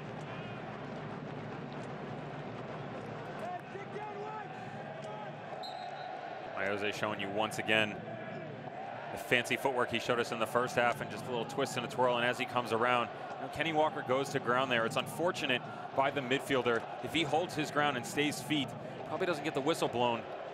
Jose started to lose his balance. He goes to ground, grabs the yellow card.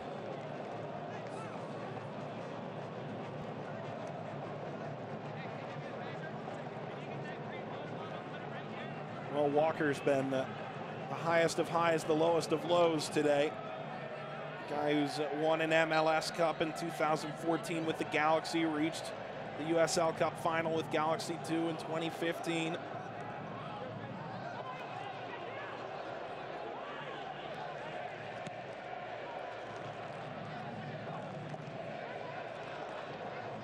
Ledesma ripped away by Ouimet. Watson. It's Lewis now.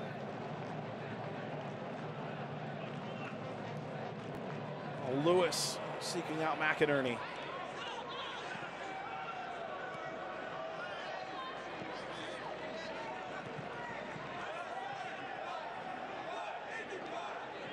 Oh, Watson feeling out of pocket here. Blasted from distance wide from Juan Guerra.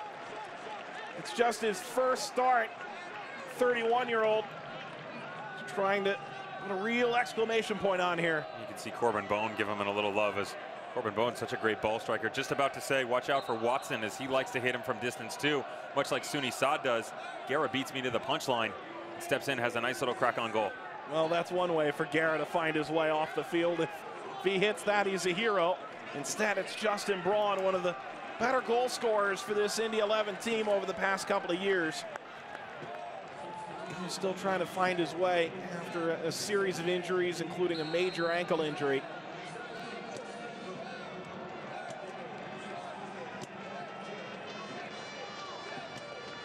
Indy has used their full allotment of substitutes.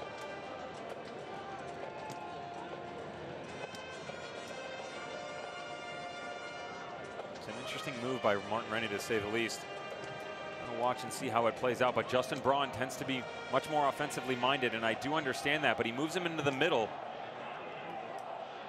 And going in the position for Guerra, who was in that holding midfielder position. Obviously someone's going to step back. You might see the likes of Tyler Pasha come over, but he's done so well outside. I'd be surprised if Braun sits in the middle.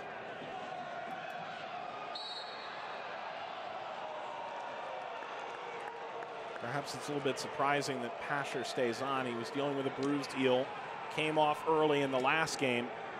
Rennie saying he seemed a little gassed in that one. Still trying to get him back to match fitness, and like you said, surprising that he's going the full 90 here tonight, but he has been a little bit of a bright light going forward for Indy 11.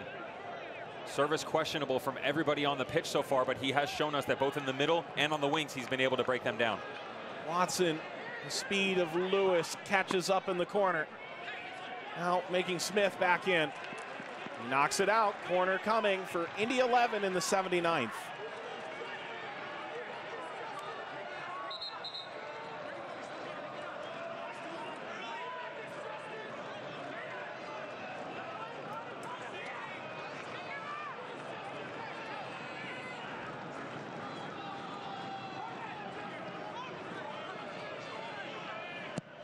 Saad off of Lasso.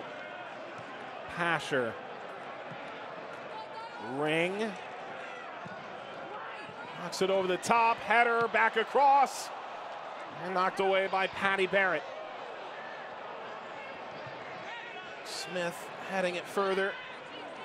And Suni Saad back on the ball. The Lebanese international has played with Sporting KC.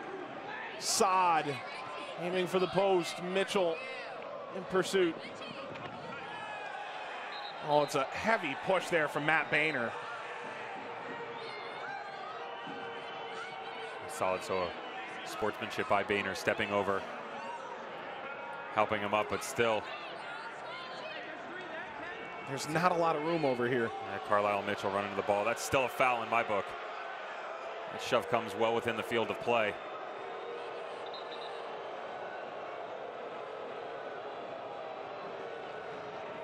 Another change coming, this one for FC Cincinnati. Will Seymour set to come on.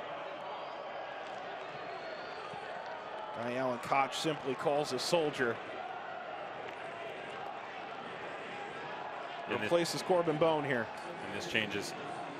Allen solidifying the middle of the field. Going to move into that holding midfielder role. Will Seymour. And you have to wonder, from Indy 11, once again, another wasted opportunity. Past 5 minutes, we've seen 3 or 4 balls sprayed in. But when you're throwing those long throw-ins and coming off the corner, you'd like to see something rehearsed a little bit more on the training grounds. Again, only 3 guys on the pitch at this point in time at 6 foot or taller. That's not a lot when you're dealing with a back line that has a 6'5" Forrest Lasso, a 6 foot Paddy Barrett, Spencer Ritchie, their goalkeeper, at 6'2". When you're lofting balls like that into the middle, you'd like to be a height advantage. They don't possess that. Why not try something else? You think back, 23 crosses, 22 shots in the first meeting between these teams. And Indy 11 did not score once. Their only goal today in the run of play came on a catastrophic back pass for FC Cincinnati. Well, Suni Saad here. Beware. Suni Saad! Well, that was oh so close. This is almost identical to the goal that we saw at Nashville. Whew. You can see that one he meant to hit like that. You can question what he did in Nashville, the way that his body was moving.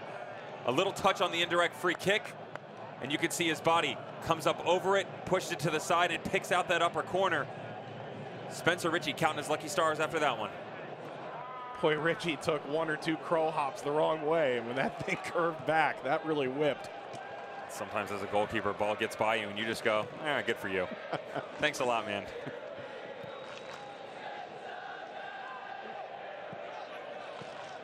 Well, Cincinnati trying to put this thing away. Shot is on, and handled by Williams.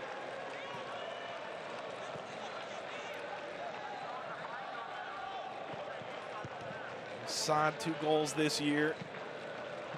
Guys won an MLS Cup and a couple of U.S. Open Cups in the Sporting KC organization.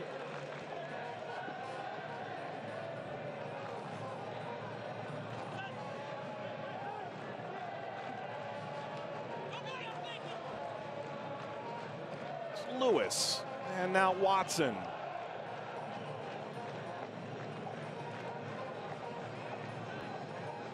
Return, we met Pasher. Pasher taking on Boehner. He's won another corner for Indy 11.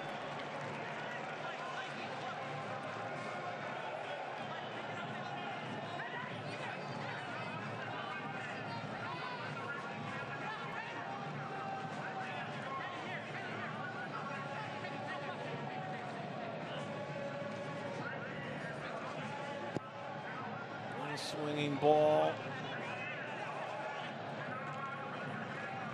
To decide to throw the home side. That's better from Suni, though. I like the idea, trying to pick out that far post. Hits it with a little bit more pace. You can see it's not as much swerve on it, but it makes Spencer question whether or not he should come. Wonderful throw from Ring. Lewis. The pressure mounting from the Indianapolis side down the stretch. And on the other side of the ball, how do you, as a backline with Forrest Lasso, Patty Barrett, Blake Smith, and Boehner, that ball gets floated in. It's a long throw. You possess those big frames and big bodies. You can't allow that to drop right on top of the 6-yard box.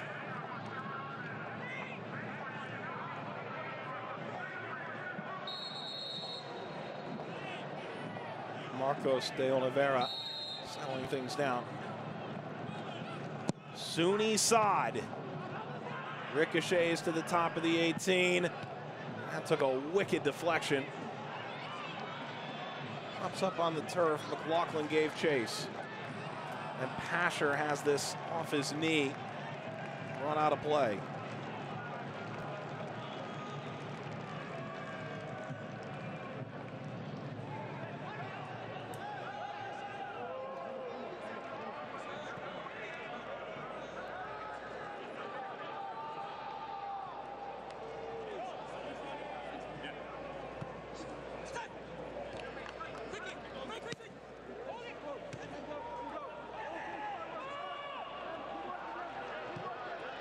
Saad. Look at Lewis run. He's caught up. He plays the cross, and Lasso sends it out of play. And a change coming. Cincinnati going to put the brakes on here. Tomi Amiobi comes on.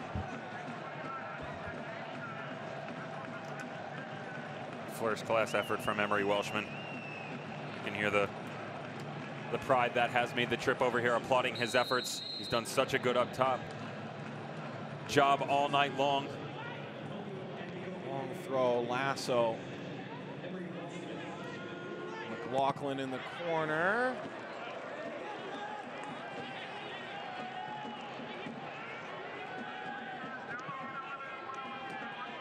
Indy starting a 2-game homestand. They've got the reigning USL Cup champion Louisville City FC next, then at undefeated Pittsburgh. Then a Bethlehem team that's perhaps underwhelmed record-wise, but has a ton of talent, and a New York Red Bulls team that's made the final in the East a couple consecutive years.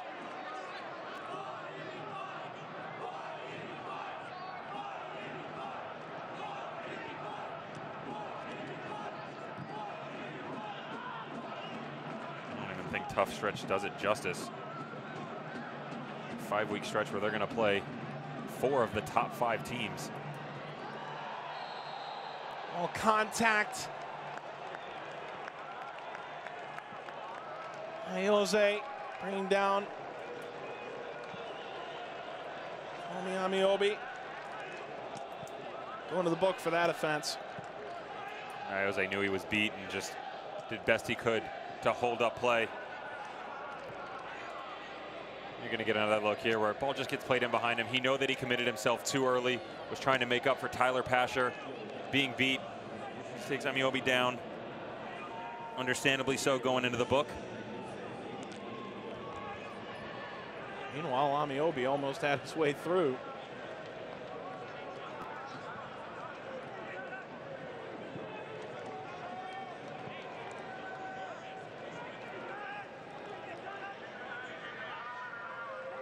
Well, Suni Saad, we've applauded his efforts and ability as a ball striker. Watch Ledesma on his left foot. He's capable of magic as well. Ledesma! Well, he was looking for magic, wasn't he?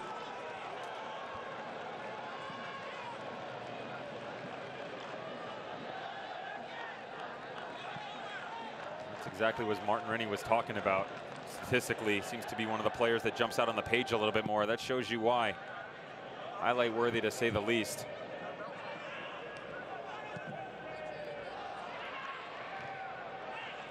Not a great header there. Maoud able to clear it out. Seymour couldn't keep it. Now Watson sends it aside. Pasher. Pasher continuing on. That's off of Boehner again. It's a familiar story. Another corner. And that's the communication that Martin Rennie talks about. Pasher doing a good job getting in, but if he shows the tiniest bit of patience, holds that run with the ball a little bit, he's got Justin Braun crashing on the left-hand side, would have a free lane to knock that ball in himself. Saad swiped aside by Ritchie.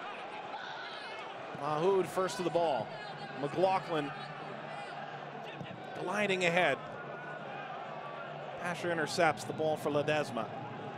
Good stuff by Spencer Ritchie, showing his counterpart Owain Fawn-Williams exactly how you want to clear it. Comes out, can't get a lot on it, but he does push it to the back post away from play. It's exactly what you want from your goalkeeper. McInerney goes backward. Nearing the conclusion of our USL game of the week. It's been a fantastic midweek contest. Lewis back out toward Ledesma.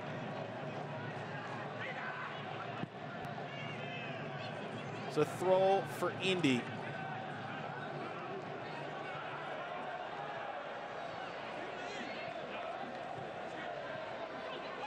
Lewis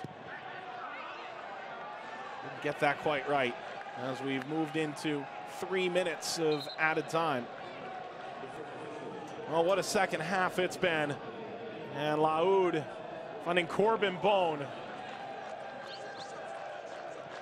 Once again, Corbin Bone showing you top to bottom, left to right, exactly what he's capable of. Corbin Bone, he said third time's a charm, getting the 3rd goal here of the evening, but he's been involved in every single piece that's gone into the back of the net.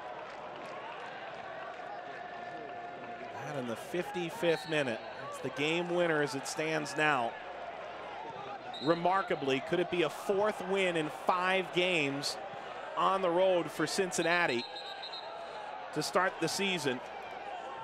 Cincinnati, just another second half goal where they've been so dominant. 7 in 4 games. They're a group that could go 4 unbeaten. And a polite touch. Ayoze has successfully changed the point. Lewis skies it in the air. And Lasso calls for it.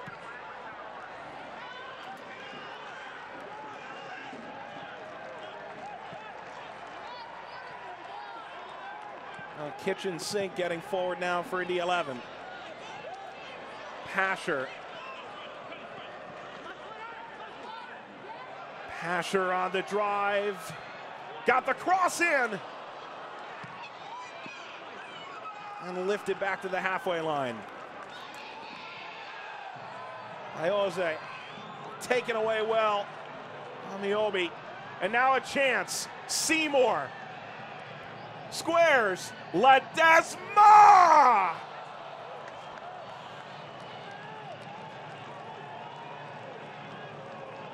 I'll get it. Oh, Ledesma. We've come to him being so accustomed of a great ball striker. Usually it's on his left foot. Unfortunately, trying to pick out that far post, can't do so. That would have put the nail in the coffin. McLaughlin commits the foul. Lewis wants to play. We're into conceivably the last 30 seconds.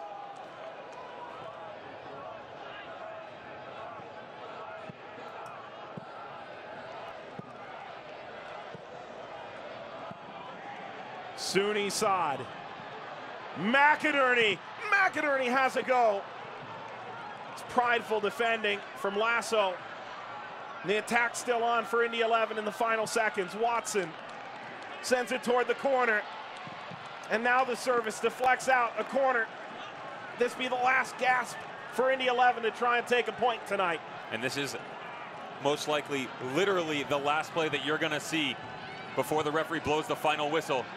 Sooney wants to take his time and pick out the perfect person here. Fawn Williams has entered the box, the 6'4" goalkeeper.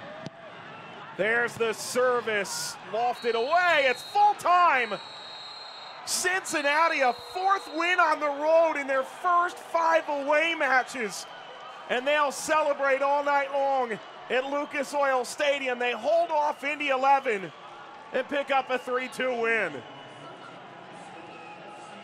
Well, FC Cincinnati showing you that the genetic makeup of this team has no quit in them whatsoever. Such a positive disposition to battle back and persevere through every element that was thrown at them here this evening. A well-deserved 3 points. 16 points all last year on the road. This year, they've already hit 13 as FC Cincinnati carrying out 3 points from Indianapolis as Indy 11 falls just short.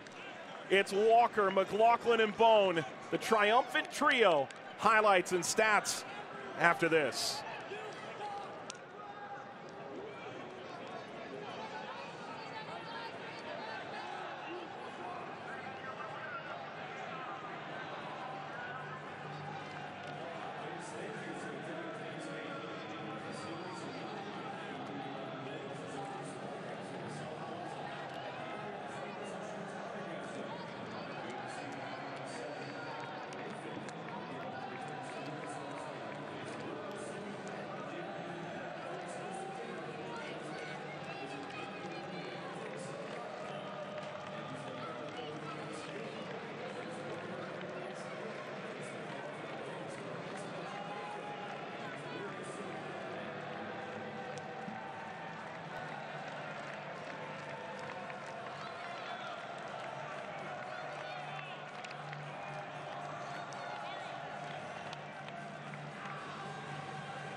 Welcome back to the USL Game of the Week on ESPN 3. FC Cincinnati strikes early. They strike shortly after halftime, and it proves to be enough as they knock off Indy 11 3-2. They've gone 4 unbeaten, and they've picked up 4 wins in 5 road matches to start 2018. Devin Kerr alongside Mike Watts back with you for the post game. We take a look at our full-time highlights.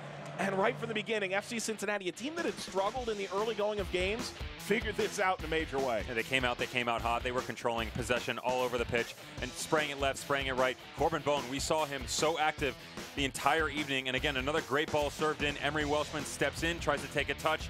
And you see the backside of Indy 11 defense stepping in. Brad Ring going in first, can't win the challenge. You're right back, you expect better out of him. Carlisle Mitchell stepping in, grabs the back of Emery Welshman. Kenny Walker says steps up. Thank you very much. 1-0 in the 7th minute. This won't get you number 1 on SportsCenter Top 10, but again, it counts on the scoreline all the same. 7th minute, 1-0 to FC Cincinnati.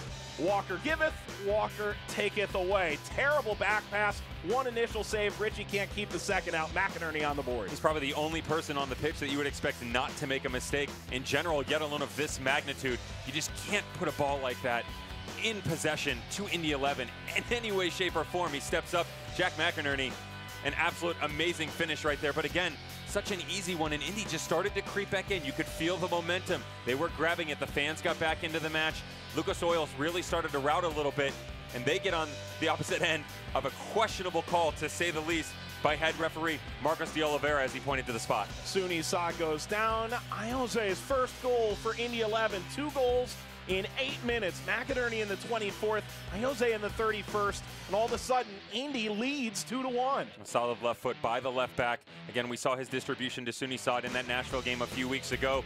Saw his capability of knocking a great long ball, hits one from the spot right there, and then this for me, the vision by Corbin Bone. I'm not taking anything away from the 3rd goal and his finish, but his capability, the tiniest little look, that flick with a little bit of spin to hold up for Jimmy McLaughlin, steps up, puts it on a platter, and is able to finish it. Again, you and I, Kickstarter for the dance moves. Hey, hey, hey, hey. McLaughlin picks up the dance class and the goal. How about Lahoud finding Bone this shortly out of halftime? 55th minute, Cincinnati back in front.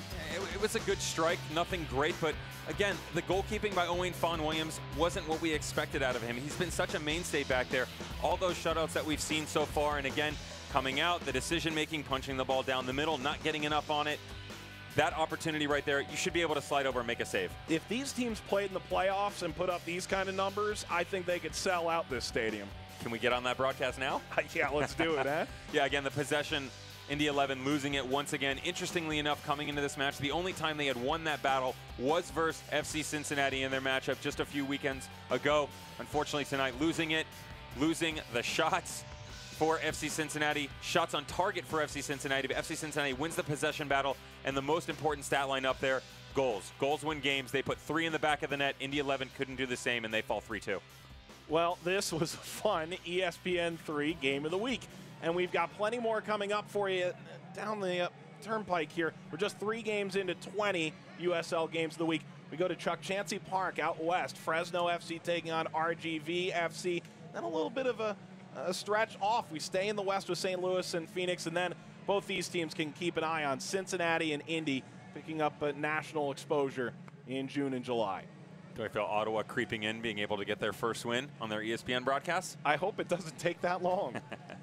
Well, maybe it's the American holiday for the Canadian side that'll be the difference. But here tonight at Lucas Oil Stadium, it was a fantastic game as the 3 superstars, 3 years in the making, Walker, Bone, and McLaughlin for Cincinnati, Iose and McInerney for Indy 11, but they come up short in the end. For producer Ryan Rose, director Gage Tillotson, Reto Sehol, and Devin Kerr alongside, this is Mike Watts saying for our entire team in Indianapolis, thanks for watching. We'll see you next week. Cincinnati 3, Indy 11 2. Good night. This copyrighted telecast of the United Soccer League may not be retransmitted, rebroadcast, or reproduced without the express written consent of the United Soccer League.